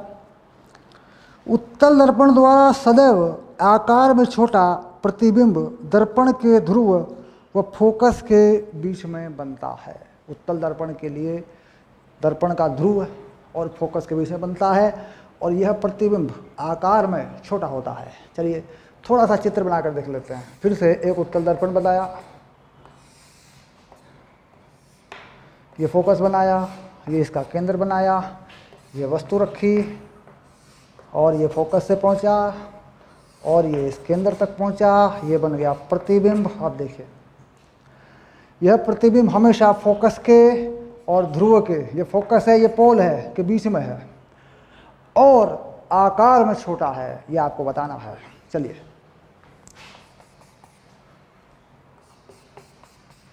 सबसे पहले हम पहली बात सिद्ध करते हैं कि यह वस्तु के आकार में छोटा है। तो V U F U minus F, V बटे यू जो कि हम बना चुके हैं F U minus F minus V बटे U F F minus U, यही है आवर्धन। आवर्धन धनात्मक होना चाहिए या एक से कम होना चाहिए, क्योंकि यहाँ पे कह रहा है कि एक से कम आकार में छोटा होना चाहिए। तो हम लिखेंगे एफ एफ माइनस यू, तो हम लिखेंगे एफ बड़ा है 0 से, यू छोटा है 0 से, अतः एम छोटा होगा 1 से। चाहे जांच कर लो, पक्का कर लो। एफ 0 से बड़ा है, धनात्मक फोकस दूरी है। यू पीछे है, यहाँ पर होता है यू 0 से कम होगा, माइनस में होगा, तो नीचे नंबर बढ़ गया कि नहीं बढ़ गया, तो एम 1 से छोटा होगा। ये हो गई पहली बात। इसके बाद V U F U minus F, अब वी एफ 1 माइनस एफ बटे यू, एफ बड़ा है 0 से, यू जा सकता है माइनस में अनंत तक, तो यानी माइनस अनंत और 0, अतः v से v जो है छोटा होगा माइनस u से। माइनस u यानी प्लस का मान हो जाएगा और उससे छोटा होगा, चाहे चेक कर लो, क्योंकि u माइनस से अनंत तक माइनस में होगा। ये वैल्यू अगर मैं u को अनंत रख दूं तो ये वैल्यू 0 हो जाएगी, तो v का मान f के बराबर हो जाएगा। अगर मैं इस u को माइनस में रखता चला गया तो ये वैल्यू प्लस हो जाएगी और v का मान जो है ऊपर जाके देखें तो u से कम होता चला जाएगा, घटता चला जाएगा v का मान। ठीक, शुरू में कितना f और मैं u को बढ़ाता गया तो और कम कम कम कम होता जाएगा, माइनस में u रखता गया तो v का मान प्लस में होता चला जाएगा, क्योंकि आप देख रहे हैं कि यहाँ माइनस है और u को माइनस में रखूँगा तो ये प्लस हो जाएगा। प्लस हो जाने पर ये चीज़ जो है F you plus F upon F इस तरीके से चलेगी, तो v का मान जो है धीरे धीरे फोकस से कम कम कम कम होता जाएगा। या फिर ऐसा मान सकते हैं कि 0 रख दूँ अगर u को तो v का मान 0 है, पहले पहले मान बढ़ता बढ़ता बढ़ता बढ़ता बढ़ता एफ तक जाएगा। ये भी देख सकता हूँ मैं, इस मान के लिए यहाँ ज़रूरी नहीं है मैं इसी पर विचार करूँ, मैं इस पर भी विचार कर सकता हूँ। देखो अगर मैं u को 0 रख दूँ तो v का मान 0, उसके बाद धीरे धीरे धीरे धीरे u माइनस में बढ़ता गया तो v का मान प्लस में धीरे धीरे बढ़ता गया और फोकस तक बढ़ गया। जब u मैंने अनंत कर दिया तो देखो u मैंने अनंत कर दिया, यहाँ पे नहीं अनंत लगा सकता मैं, अनंत बटे अनंत हो जाएगा, गड़बड़ हो जाएगी। यहाँ पे लगा सकता हूँ, तो सही फलन ये है, जो फंक्शन है सही वो ये है, क्योंकि अनंत को भी संतुष्ट करता है। f बटे अनंत 0, v का मान f हो गया। अगर मैं यहाँ u अनंत लगा दूँ, यहाँ u अनंत लगा दूँ माइनस में तो कुछ नहीं होने वाला, v का मान अनंत आ जाएगा, जबकि f आना चाहिए, v का मान f आएगा। देखो अगर मैं u को अनंत लगा दूँ तो v का मान f के बराबर आएगा। इस चीज़ को समझना ज़रूरी है, ये सही फलन नहीं है बल्कि ये सही फलन है। और मैंने इसी फलन के हिसाब से आपको किरण आरेख बनाते हुए एक ग्राफ बताया था बनाना। ठीक, कुल मिला के ये बात पक्की हुई कि v के मान से माइनस u का मान बड़ा है, यानी v छोटा होता जाएगा और v का मान जो है अधिकतम f के बराबर हो सकता है। यानी अनंत पे रखी वस्तु का प्रतिबिंब फोकस पे आके बनेगा, फोकस तक बनेगा। ठीक, तो कुल मिला के दोनों बातें सिद्ध हुई। आवर्धन 1 से कम है, यहाँ पे देख लिया हमने, और v भी u से कम है, यानी v भी जो है v f से कम है, v f से कम है, क्योंकि अधिकतम मान v का f है। ओके, चलिए यहाँ इसको समझना ज़रूरी है। ठीक है, हो गया। चलिए डी पे आते हैं।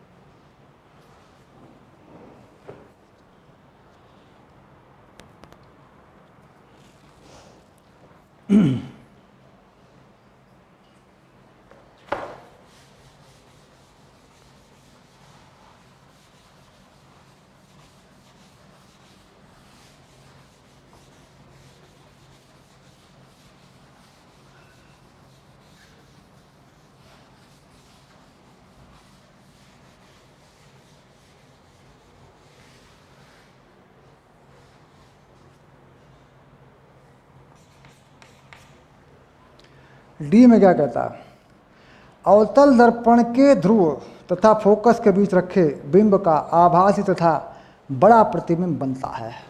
अवतल दर्पण के फोकस और ध्रुव के बीच, यानी ये कहना चाहता है कि यदि हमारे पास कोई अवतल दर्पण है, यहाँ इसका फोकस है, यहाँ इसका केंद्र है, यहाँ पर कुछ रखा जाए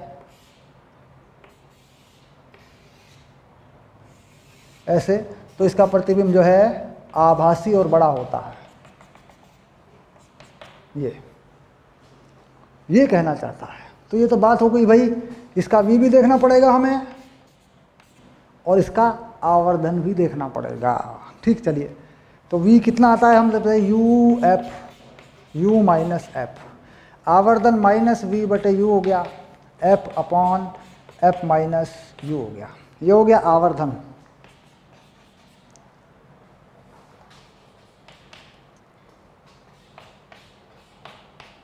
तो यहाँ F 0 से छोटा, क्योंकि अवतल दर्पण है, U भी 0 से छोटा, तो M का मान 0 1 से बड़ा।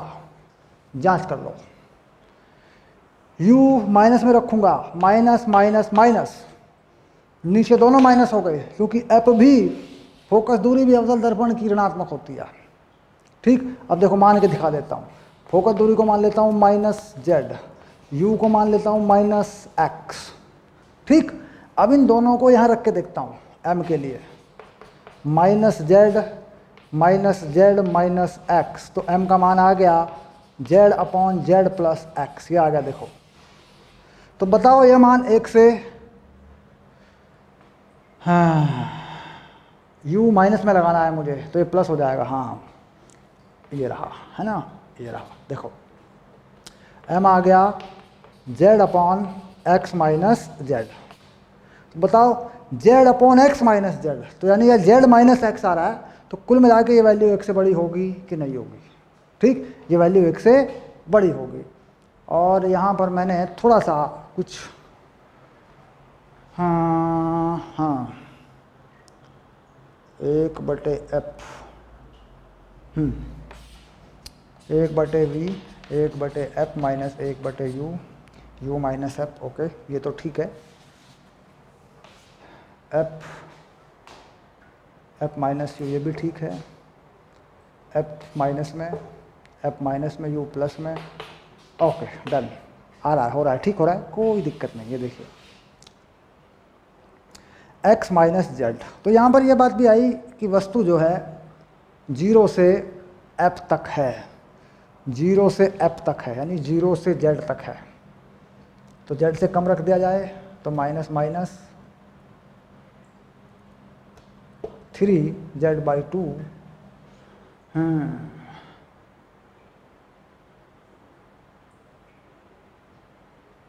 आवर्धन प्लस में चाहिए,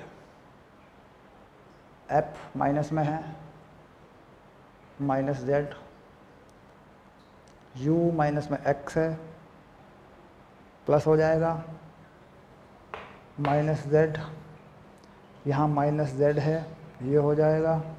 और अगर M को देखूँ, माइनस से Z माइनस X हो जाएगा, यहाँ माइनस छोड़ दिया, माइनस Z यहाँ पे भी लिखना था, ये आ गया। देखो, अब साफ दिख रहा है, M Z माइनस X, और ये बात हो रही है कि जो Z है वो बड़ा है X से। ये बात पक्की हो रही है। देखो, Z X से बड़ा है, इसका मतलब ये जो चीज़ है ये X है और ये जो चीज़ है ये Z है।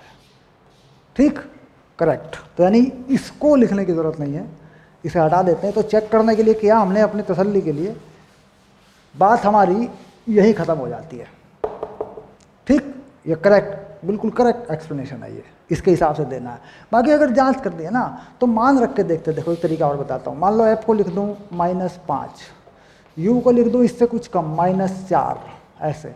देखो m निकाल के देखता हूँ, -5 है ना, -5 + 4, देखो m कितना आ गया, -5 बटे -1, देखो m का मान कितना आ गया, 5 आ गया। देखो बताओ आ रहा है कि नहीं आ रहा है? इसका मतलब u जो है -4 है, तो यानी f से कम है। तो कुल मिला के इस तरीके से मान रख के भी अपने आप को संतुष्ट करें, देखें भाई ये हो रहा है कि नहीं हो रहा है।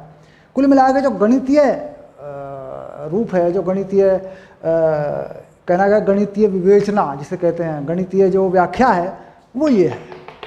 ठीक, चलिए लेते हैं 16 नंबर का सवाल अगली क्लास में। ओके, चलिए लेते हैं अगला क्वेश्चन।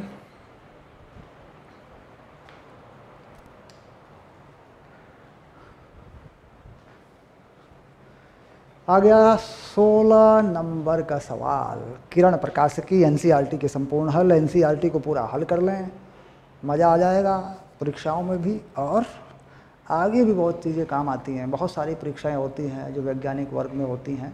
एनसीईआरटी चूँकि पाठ्य पुस्तक है तो कुछ ना कुछ चीज़ें एनसीईआरटी 9th वाली, एनसीईआरटी 10वीं वाली, 11 जो भी एनसीईआरटी की पाठ्य पुस्तक हैं उनके आधार पर अपना पाठ्यक्रम बनाते रहें और उनको पूरा करते रहें। चलिए देखते हैं 16 में, किसी मेज के ऊपरी पृष्ठ पर जड़ी एक छोटी पिन को 50 सेंटीमीटर ऊंचाई से देखा जाता है। 15 सेंटीमीटर मोटे आयताकार कांच के टुकड़े को मेज के पृष्ठ के समांतर पिन व नेत्र के बीच रखकर उसी बिंदु को देखने पर पिन नेत्र से कितनी दूरी पर दिखाई देगी? कांच का अपवर्तनांक 1.5 है। क्या?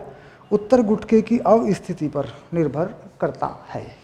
बढ़िया सवाल है। ठीक, देखिए इसको समझना है। मान लीजिए यहाँ पर हमारी आँख है, ये बना दी हमने आँख। ठीक, आँख से यहाँ पर कोई पिन है, ये कोई पिन है, देखिए ऐसे, ये मान लीजिए कोई पिन है ऐसे। आँख और पिन के जो बीच की दूरी है सीधे सीधे देखी जाए तो वह है 50 सेंटीमीटर।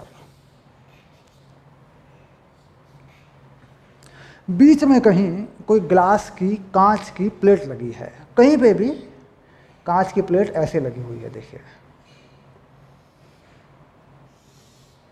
इस कांच की प्लेट में से होकर, ये कांच की जो प्लेट है इसकी जो मोटाई है हम इसको t मान लेते हैं, और ये है 15 सेंटीमीटर, और जो कांच का अपवर्तनांक है उसको म्यू मान लेते हैं, वो है 1.5। कांच की प्लेट में से होकर देखी जाती है। अब सवाल यह है कि कांच की प्लेट में से होकर देखी जाती है तो जो हवा में दूरी है, हवा में दूरी कौन कौन सी है? देखिए एक हवा में दूरी ये है, इसे मान लेता हूँ x, और दूसरी हवा में दूरी ये भी है, इसे मान लेता हूँ y। ठीक, तो जो हवा में दूरियां हैं उन पर फर्क नहीं पड़ेगा, उन पर कोई फर्क नहीं पड़ेगा। जो कांच में दूरी है, कांच में से होकर दूरी है, वह इस पर फर्क डाल देगी, वह बना देगी आभासी दूरी। कोई वस्तु अगर किसी सघन माध्यम में देखी जाती है तो उसकी गहराई व आभासी गहराई के बीच एक संबंध होता है। आभासी गहराई देखिए ये 15 सेंटीमीटर है। ठीक, तो कितना मान लेते हैं इसको आभासी गहराई? ये पिन को कितना बता देगा? ये बता देगा 15t/μ, 15 का, और x और y पे कोई फर्क नहीं पड़ेगा। ये हो गया आभासी स्थिति, इसको अपन s मान लेते हैं। आभासी स्थिति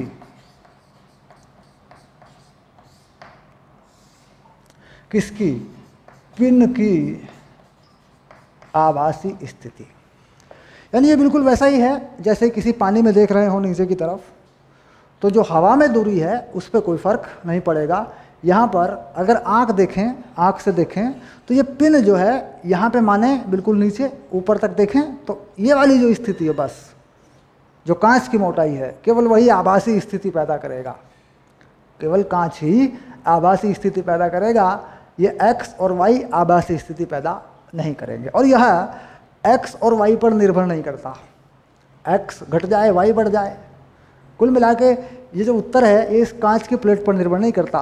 कांच की प्लेट को ऊपर ले जाओ, थोड़ा थोड़ा नीचे ले आओ, ठीक, तो भी ये रहेगा। तो समझ रहे होंगे ये वास्तविक है 15/1.5 और ये x + y कितना होगा, कुल 50 है, 50 में 15 सेंटीमीटर में कांच की प्लेट है तो कितना हो गया 35। ये हो गया, देखो ये हो गया 10 और ये हो गया 35।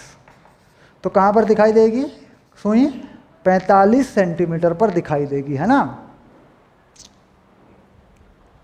35 और 10 45, ठीक। तो आभासी स्थिति कांच की प्लेट की स्थिति पर निर्भर नहीं करती। तो लिख देंगे आभासी स्थिति कांच की प्लेट पर निर्भर नहीं करती। और क्यों नहीं करती आप समझ गए होंगे, क्योंकि हवा में जो दूरियां हैं वह प्रभावित नहीं है, क्योंकि आँख भी वायु में ही है। आँख वायु में है तो वायु में दूरियां प्रभावित नहीं है, केवल कांच वाली दूरी ही प्रभाव में आएगी। इस सूत्र का हमने निगमन किया था, इसको ड्राइव किया था, हमने कहा था H/μ, हमने ये बनाया भी था ऐसे। ये क्या है, आभासी स्थिति, आभासी गहराई, ये वास्तविक गहराई, और ये माध्यम का अपवर्तनांक है जिसमें कोई वस्तु रखी होती है।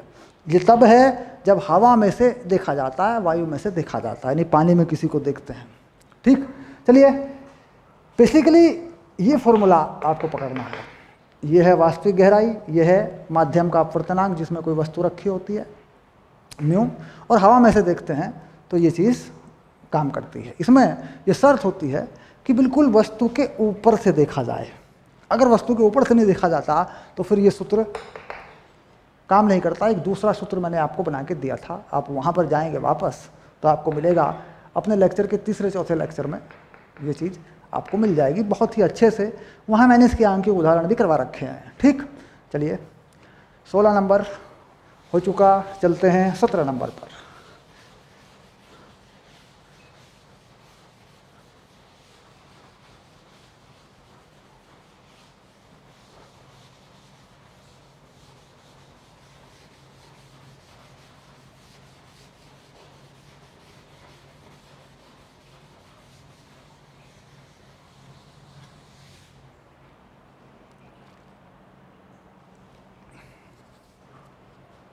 निम्नलिखित प्रश्नों के उत्तर लिखिए 9-17। क्या कहते हैं, चित्र 9:35 में अपवर्तनांक 1.68 के तंतु कांच से बनी किसी प्रकाश नली का लाइट पाइप का अनुच्छेद परिच्छेद दर्शाया गया है, अनुप्रस्थ परिच्छेद दर्शाया गया है। नलिका का बाह्य आवरण 1.44 अपवर्तनांक के पदार्थ से बना है। नलिका के अक्ष से आपतित किरणों के कोणों का परिसर, जिनके लिए चित्र में दर्शाए गए अनुसार नलिका के भीतर पूर्ण आंतरिक परावर्तन होते हैं, ज्ञात कीजिए, ठीक। यदि पाइप का बाह्य आवरण न हो तो क्या होगा, ठीक। चलिए देखते हैं। इसे कहते हैं प्रकाशिक तंतु, प्रकाशिक तंतु। इसका वीडियो मैंने अलग से बनाया था आपके लिए, बड़ा ही बढ़िया वीडियो है, उसमें देखना प्रकाशिक तंतु, आपको वहीं लिस्ट में अपने वीडियो में मिल जाएगा, ठीक। बाह्य आवरण ये है और ये अंदर है, जिसे हम कहते हैं कोर, क्रोड बोलते हैं इसको। बाहरी चीज़ को बोलते हैं आच्छद्य या क्लैडिंग। जो बाहरी है यह आच्छद्य है, क्लैडिंग है, ये कोर है, ये क्रोड है। ठीक, प्रकाशित तंतु के चैप्टर में जाएंगे, मतलब उसके टॉपिक में जाएंगे तो बढ़िया तरीके से मिलेगा। यहाँ का जो अपवर्तनांक है उसे हम मानते हैं वो n1 है, यहाँ का n2 है। यहाँ पर कोई पूर्ण आंतरिक परावर्तन कराने के लिए यह क्रांतिक कोण होना चाहिए, और कोण इससे अधिक बनेगा। मान लीजिए कोई किरण इसमें जाएगी, रंग बदल देता हूँ मैं ताकि दिखाई दे। मान लीजिए कोई किरण यहाँ से आपतित होती है यूँ और यूँ आ जाएगी वापस, तो ये जो कोण है I, ये I बड़ा होगा I क्रांतिक कोण से। पूर्ण आंतरिक परावर्तन के लिए ये शर्त है। उसके बाद यहाँ पर अगर देखा जाए तो यहाँ पर ये जो किरण है यहाँ इस जगह पे, ये हवा से प्रवेश करती है, वायु से प्रवेश करती है, तो ये इसका अपवर्तन कोण है R, और यह किसी कोण पर यहाँ से I1 पर आपतित होती है। I1 पर आपतित होती है, आगे बढ़ जाती है और R पे, और यहाँ पूर्ण आंतरिक परावर्तन को जन्म देती है। ठीक, वो कब देती है? जब ये कोण I IC से बड़ा हो जाता है, और जब ये प्रवेश करती है तो I पे प्रवेश करती है। ठीक, अब यहाँ पर हमें देखना है कि पूर्ण आंतरिक परावर्तन के लिए ये मान लिया मैंने बिंदु A और ये मान लिया मैंने बिंदु B। तो बिंदु A पर अपवर्तन सामान्य अपवर्तन है, तो बिंदु A पर अपवर्तन, बड़े प्यार से चलना है, कोई झंझट नहीं करना है, क्योंकि चैप्टर मुश्किल माना जा रहा है। यहाँ पे जब हम इसके फॉर्मूले बनाते हैं, लगाते हैं, कंडीशन लगाते हैं, शर्तें लगाते हैं, तो मुश्किल हो जाता है चैप्टर। इसलिए यहाँ पर बहुत ध्यान से, बड़े आराम से चलना है। बिंदु ए पे अपवर्तन लिख देते हैं, यहाँ वायु है, ठीक, और यहाँ ये सघन माध्यम है और ये विरल माध्यम है। ठीक, n1 का मान और n2 का मान ये मैं बता देता हूँ आपको। n1 का मान है 168 1.68 और n2 का मान है 144। ये दो मान है। ठीक, तो पूर्ण आंतरिक परावर्तन तो बेसिकली इन दोनों की वजह से होगा। अब चलिए पहले लेते हैं बिंदु A पर अपवर्तन। क्या लिखा? ये लिखा मैंने 1 sin I1 और 1.68 sin R। ये देखिए, ये रहा R। ठीक, यहाँ पर अगर देखा जाए IC जो होगा वो होगा 90 माइनस R। ये बात भी सही है, क्योंकि ये पूरा कोण जो है देखिए ये 90 का बन जाएगा। तो बिंदु B पर पूर्ण आंतरिक परावर्तन, ठीक, तो क्रांतिक कोण, क्रांतिक कोण के लिए 1.68 साइन IC और यहाँ 1.44 साइन 90, क्योंकि हम जानते हैं कि जब ये किरण यूँ जाएगी इस तरफ तो ये कोण कितना होगा? 90। इसके बाद कोण बढ़ाएंगे तो वापस आएगी। कुल मिलाकर क्रांतिक कोण की ये शर्त है। ऊपर के समीकरण से ये बात जाहिर हुई कि IC 90 माइनस R है, तो लिख देते हैं 1.68 IC साइन 90 माइनस R 1.44, बस साइन 90 का मान 1 होता है। ये बात स्पष्ट हो गई और बड़ी सरलता से समझ में आ गई कि ये भाई cos R होगा और ये 1.44 होगा। cos R का मान 1.44 बटे 1.68 होगा, cos R का मान। तो cos R का मान आ गया, तो cos I का मान भी यहाँ से मुझे मिल जाएगा। ठीक, अब यहाँ पे देखिए ये जो cos sin R का मान है, यहाँ पे मेरे पास cos R का मान है। ठीक, तो मैं निकालना चाहता हूँ IC का मान। तो मैं यहाँ से क्या करता हूँ, सबसे पहले साइन IC का मान, साइन R का मान और cos R का मान, ये दो मान आ गए मेरे पास। इन दोनों को जोड़ दूँ और इनका वर्ग करके 1 के बराबर कर दूँ तो मेरे पास ये मान आ जाता है, साइन IC का मान आ जाता है। या फिर मैं cos R का मान साइन R के पदों में बनाकर, या साइन R का मान cos R के पदों में बनाकर यहाँ रख दूँ तो मेरे पास IC का मान आ जाता है। तो वो मान मुझे निकालना है। यहाँ पर मैं कितने कोण पर प्रकाश किरण भेज सकता हूँ वो मुझे निकालना है। ठीक, चलिए हल करके देखते हैं।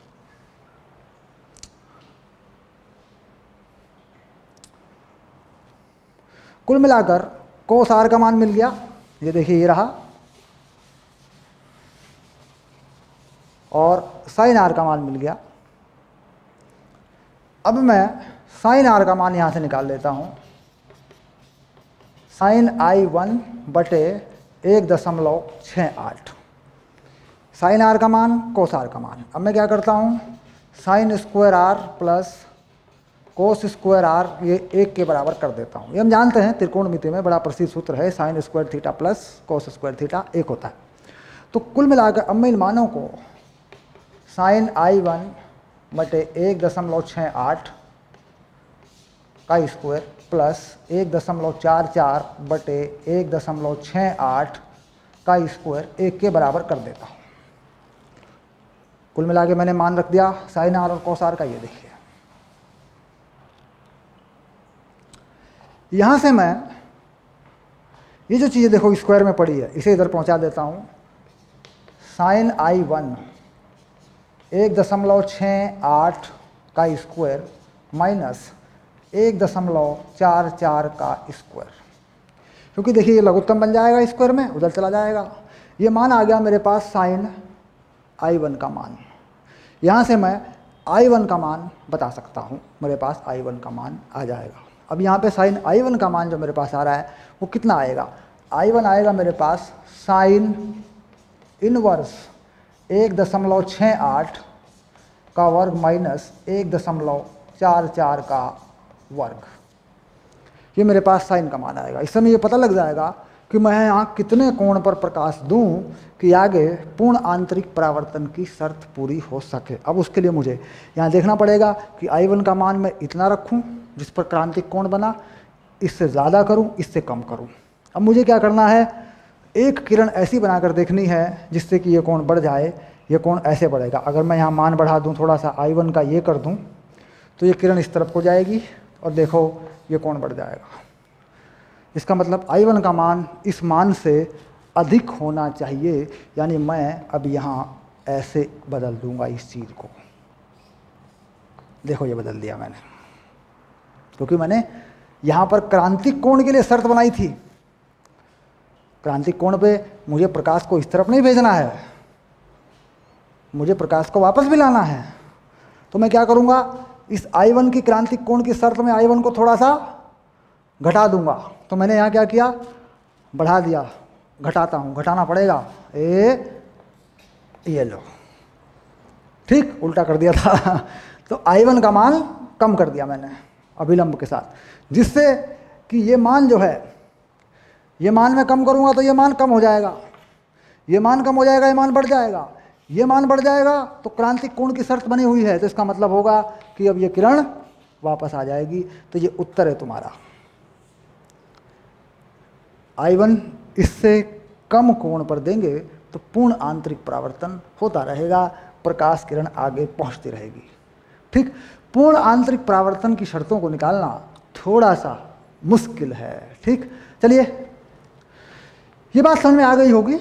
अब ये कह रहा है कि अगर ये ना हो, ये अगर ना हो, ये चीज़ अगर ना हो, इसका मतलब यहाँ वायु हो।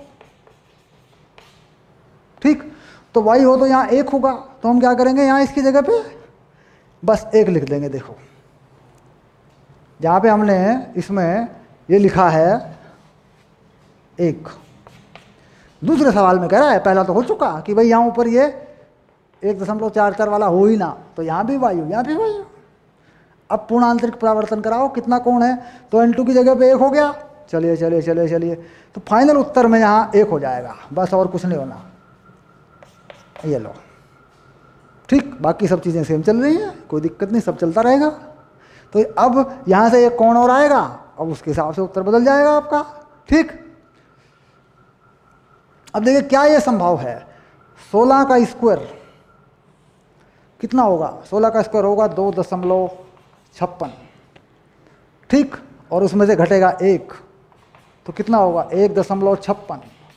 तो साइन इनवर्स में 1.56 कोई मान नहीं होता, साइन का मान 1 से कम, -1 से बड़ा होता है। तो इसका मतलब ऐसी स्थिति में यहाँ कोई प्रकाशिक तंतु तैयार नहीं किया जा सकता, यहाँ पर पूर्ण आंतरिक परावर्तन नहीं करवाया जा सकता। ठीक, चलिए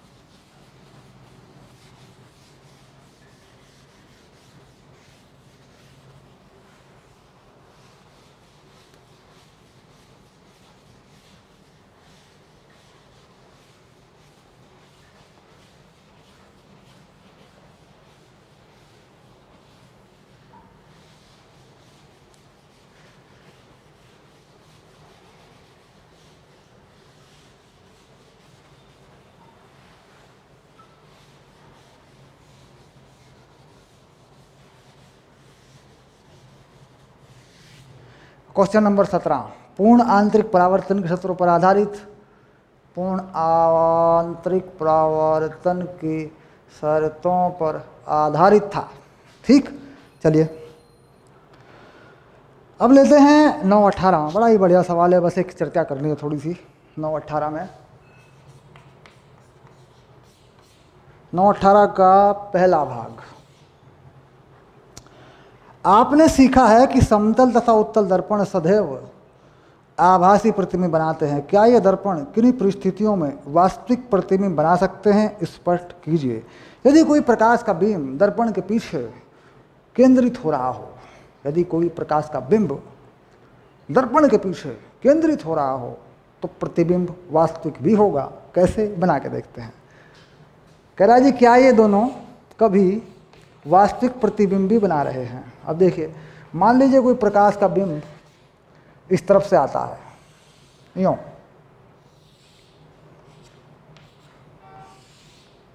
तो देखा जाए तो यह दर्पण के पीछे किसी बिंदु पर मिलने वाला है यहाँ। ठीक, लेकिन हमने क्या किया, इसके सामने एक समतल दर्पण लगा दिया। समतल दर्पण लग गया तो प्रकाश का बिंब पीछे नहीं जाएगा, यहीं वापस लौट आएगा। तो देखिए ये प्रतिबिंब बना कि नहीं, तो प्रतिबिंब वास्तविक है या नहीं? यानी आभासी वस्तु, यहाँ पर ये बिंब जाके मिलना था, यह आभासी वस्तु है कि नहीं? यह आभासी वस्तु बन जाएगा और प्रतिबिंब वास्तविक हो जाएगा। यही कहानी उत्तल दर्पण के साथ भी होती है। ठीक, उत्तल दर्पण के साथ भी हमेशा कर सकते हैं।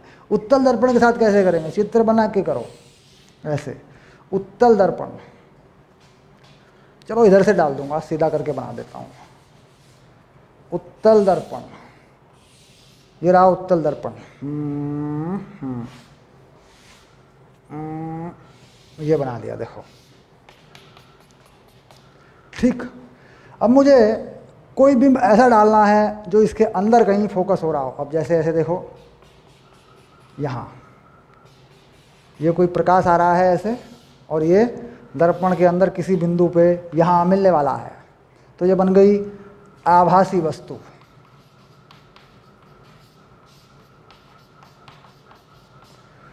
यह बिंब वापस लौट आएगा परावर्तन के बाद, यहाँ मिल जाएगा, ये बन गया प्रतिबिंब।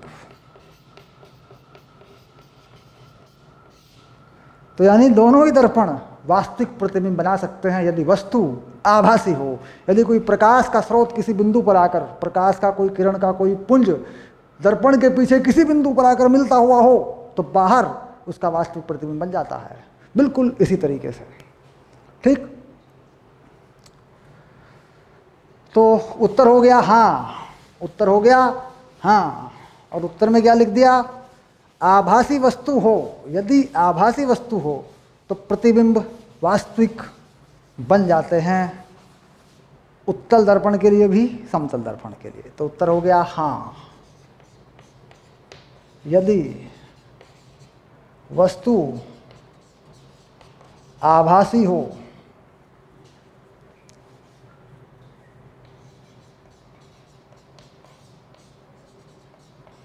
तो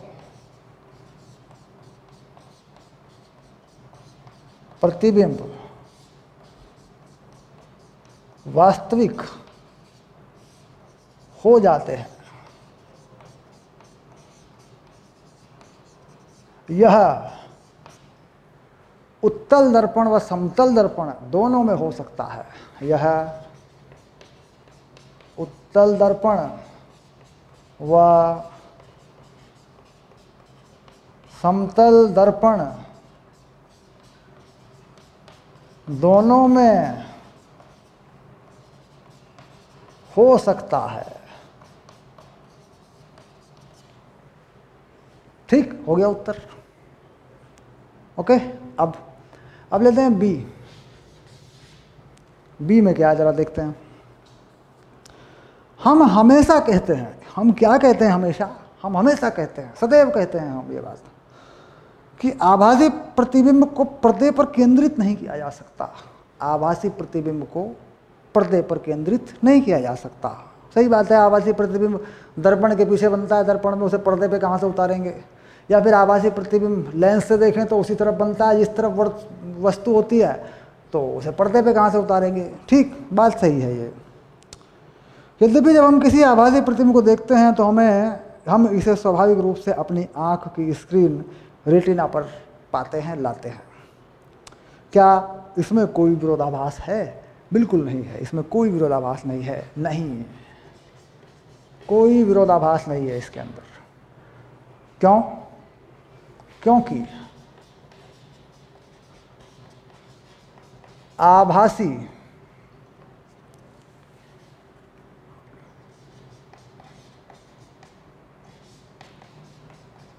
प्रतिबिंब बनाने वाला किरण पुंज परावर्तन के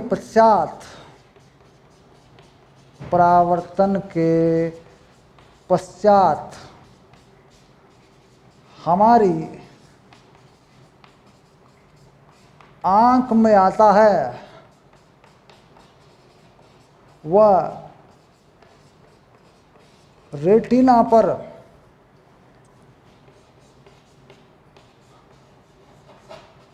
पहुंचता है, जो कि वास्तविक प्रकाश है।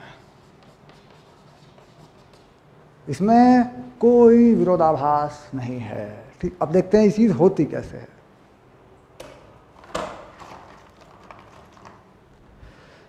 क्योंकि आभासी प्रतिबिंब बनाने वाला किरण पुंज परावर्तन के पश्चात हमारी आंख में आता है, वह रेटिना पर पहुंचता है,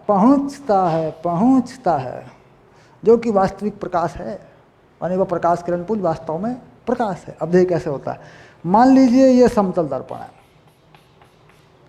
इसके सामने कोई वस्तु है, ठीक, और यहां पर हमारी आंख है।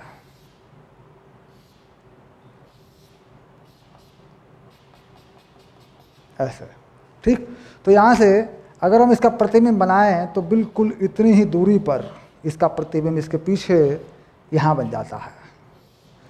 ये बन गया प्रतिबिंब, और हमें यह प्रतिबिंब दिखाई देता है दर्पण के अंदर। इसका मतलब यहाँ से जाने वाला प्रकाश टकराकर हमारी आँख तक पहुँचता है, ऐसे, ठीक। और इन्हीं बिंदुओं को पीछे बढ़ा देने पर, इन्हीं बिंदुओं को मिला देने पर पीछे, ठीक, हमें ऐसा लगता है कि प्रकाश यहाँ से निकल के आ रहा है, लेकिन वास्तव में वह प्रकाश दर्पण से टकरा कर वापस लौट रहा होता है। तो वस्तु से प्रकाश निकला, दर्पण पे टकराया, हमारी आंख पे घुस गया, तो हमारी आंख सीधे देखती है, इसीलिए हमें यह प्रतिबिंब दिखाई देता है, ठीक। आभास हमें यहाँ होता है प्रतिबिंब का। वास्तव में वह प्रकाश जो हमारी आंख में पहुँचा, वह इस वस्तु का प्रकाश है, इस प्रतिबिंब का प्रकाश नहीं है। वस्तु का ही प्रकाश दर्पण से टकराया, हमारी आंख में चला गया, हमारी आंख सीधी रेखा में पीछे को देखती है, तो हमें वह प्रकाश यहाँ से आता हुआ प्रतीत होता है। इसलिए हम कहते हैं कि यह आभासी प्रतिबिंब है, वस्तु नहीं है यहाँ पे। इसका मतलब हमें भ्रम हो रहा है, वस्तु यहाँ पर है तो यह उसका प्रतिबिंब है। ठीक, तो ये कैसे हुआ? ये हुआ दर्पण ने प्रकाश की दिशा को बदल दिया, इसलिए हमें भ्रम हो गया, क्योंकि हमारी आंख सीधे देखती है। चलिए, बात स्पष्ट हो गई कि आभासी प्रतिबिंब दरअसल प्रकाश की दिशा को बदलने की वजह से नजर आता है। ठीक, दो बातें पूरी हो गई हैं हमारी।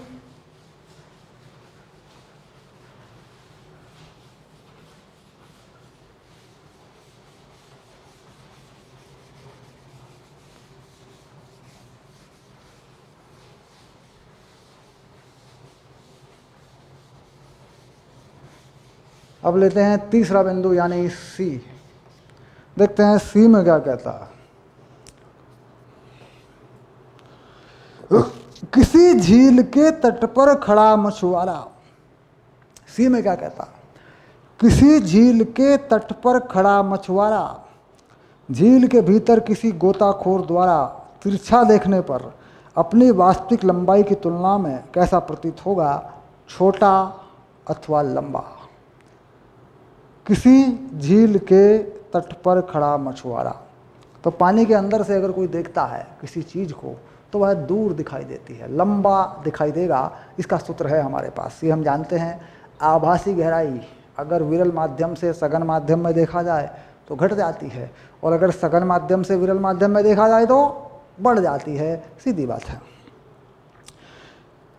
डी में क्या कहता है? क्या तिरछा देखने पर किसी जल के टैंक की आभासी गहराई परिवर्तित हो जाती है? यदि हाँ तो आभासी गहराई घटती है अथवा बढ़ती है? ये भी हम जानते हैं। अगर हम बिल्कुल ऊपर से देखेंगे, पानी में मान लीजिए कोई चीज़ पड़ी है और हम उसे बिल्कुल ऊपर से देखेंगे तो आभासी गहराई अधिकतम होगी, वास्तविक गहराई से कम होगी लेकिन अधिकतम होगी। जैसे जैसे हम तिरछे होते जाएंगे आभासी गहराई घटती जाएगी। यानी इसको समझ सकते हैं, इसका एक मैंने सूत्र बना के दिया हुआ है आपको, देखिए कैसे।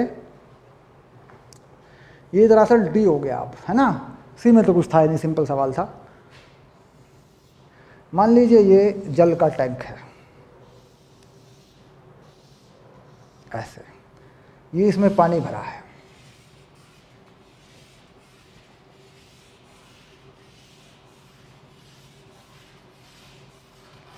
और यहां पर कोई वस्तु है। बिल्कुल ऊपर से देखने पर यहां पर अगर आंख है तो मान लीजिए ये वस्तु यहां दिखाई देती है, ऐसे ऊपर दिखाई देती है। ये है आभासी, ये है वास्तविक। ठीक, अगर मैं इस आंख को इधर ले जाता हूं, अब मैंने आंख यहां ले गया मैं, ठीक, तो यहां से कोई किरण यूं आंख पे घूमती है तो ये पीछे हटा के आंख देखती है, तो देखिए ये आभासी गहराई घट जाती है। आभासी गहराई कम हो गई ना, क्योंकि तिरछा घुमा दिया तो कोई किरण यहाँ से जाएगी, यहाँ अपवर्तन होगा, कोण बढ़ेगा तो ऊपर हो गया। बिल्कुल ऊपर से देखेंगे तो ये आभासी गहराई है, छोटे कोण पर है, छोटा सा कोण है, कोई बड़ा कोण नहीं है। ये वाला कोण बहुत छोटा है। अगर तिरछा देखेंगे जाके उधर से तो ये ऊपर होता जाएगा। तो इसका मतलब है कि तिरछा देखने पर आभासी गहराई घटती है। तिरछा देखने पर आभासी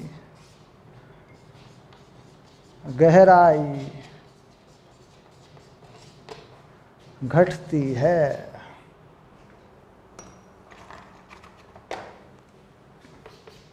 और वो क्यों घटती है आपने समझ लिया कि भाई ये कोण जो है, मान लिया और थोड़ा इधर से देखूं, आँख को और यहाँ ले जाऊं, ठीक, तो क्या होगा, अब कोई किरण यूँ पहुँचेगी तो देखो और ऊपर आ जाएगा थोड़ा सा, हाँ। तो यहाँ से कोण लेके चलें, एक चित्र बना के देखें, यहाँ से कोई कोण लेके आँख तक लेके जाएं, फिर यहाँ से लेके आँख तक लेके जाएं, 2 बार बनाएं तो पता लगेगा कि अगर ये कोण बढ़ रहा है, तिरछा देखा जा रहा है, तो आभासी गहराई घट रही। देखो ये है आभासी गहराई, एक बार ये है आभासी गहराई, है ना, तो देखो घट रही है। ओके, इसका सूत्र का पूरा सूत्र मैंने बना के दिया हुआ है दूसरे या तीसरे लेक्चर में, वास्तविक और आभासी गहराई पर, वो मैंने पूरा बना के दिया हुआ है, ठीक। उसमें इसको अच्छे से पढ़ लें, इसका सूत्र भी है, सूत्र तो हम जानते हैं खैर इसका, इसको अच्छे से पढ़ लें, इसका चित्र बना के इसे फाइनल कर लें, ठीक। चलिए अब आया ई, पार्ट ई में देखते हैं क्या मामला है।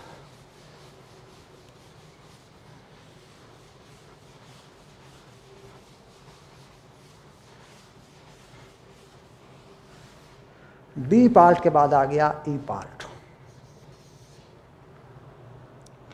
सामान्य कांच की तुलना में हीरे का अपवर्तनांक काफ़ी अधिक होता है। क्या हीरे को तराशने वाले इस तथ्य का कोई उपयोग करते हैं? उपयोग होता है, बिल्कुल होता है। देखिए, क्रांतिक कोण सामान्य कांच की तुलना में हीरे का अपवर्तनांक ज़्यादा है तो उसका क्रांतिक कोण कम पड़ जाएगा। देखिए, IC साइन इनवर्स 1/, अपवर्तनांक ये होता है क्रांतिक कोण। अगर म्यू का मान अधिक होगा तो क्रांतिक कोण कम होगा। क्रांतिक कोण से मतलब ये हीरा है और यहाँ कोई प्रकाश आए ऐसे और ऐसे चला जाए तो ये I जो है ना, ये I कोण जो है, I बड़ा होना चाहिए I क्रांतिक कोण से। तो जब क्रांतिक कोण घटेगा तो ये कोण भी घटेगा भाई, कम से कम कोण पे काम चल जाएगा, पूर्ण आंतरिक परावर्तन हो जाएगा। तो हीरा काटने वाले, हीरा तराशने वाले इस तरीके से हीरा काटते हैं कि यह प्रकाश हीरे के अंदर ही चला जाए, यानी पूर्ण आंतरिक परावर्तन होता रहे, जिससे हीरे में प्रकाश चला जाए, वो हीरे के अंदर घूमता रहे और हीरा चमकता रहे। तो हीरा काटने वाले, हीरा तराशने वाले इसका उपयोग इसलिए करते हैं इस कोण का कि जिससे प्रकाश हीरे के अंदर चला जाए और उसका पूर्ण आंतरिक परावर्तन हो जाए। अब हीरे को तराशा इस तरीके से, ऐसे तराश दिया हीरे को, देखो ये हीरा का तराशा जा रहा है ऐसे, हाँ, मान लिया, चलो यहाँ से यहाँ मिला देता हूँ ऐसे। ये हीरे को तराश दिया, देखो ऐसे इस तरीके से, ठीक। अब कोई प्रकाश इसमें घुस जाता है, प्रकाश किरण इसमें घुस जाती है ऐसे, ठीक, यूँ चली गई।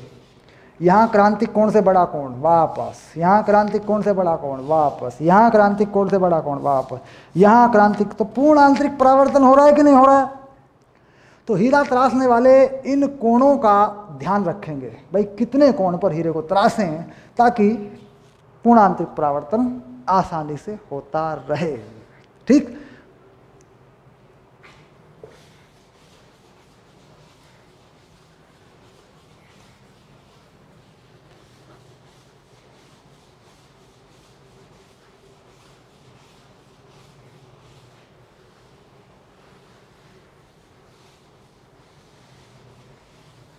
चलिए, हीरा तराशने वाले, उत्तर लिख देते हैं, तराशने वाले ऐसे कोण तय करते हैं कि अधिकतम प्रकाश का पूर्ण आंतरिक परावर्तन होता रहे, जिससे हीरा अधिक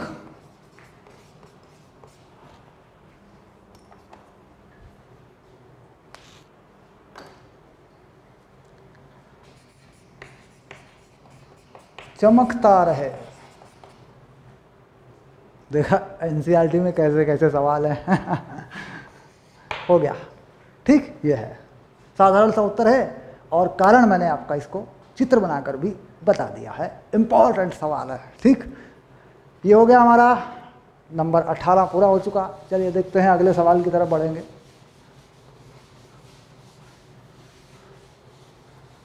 अब आते हैं 9-19। देखते हैं, शायद 1 मिनट का, आधे मिनट का विश्राम होगा, देखते हैं, रुकते हैं थोड़ा सा।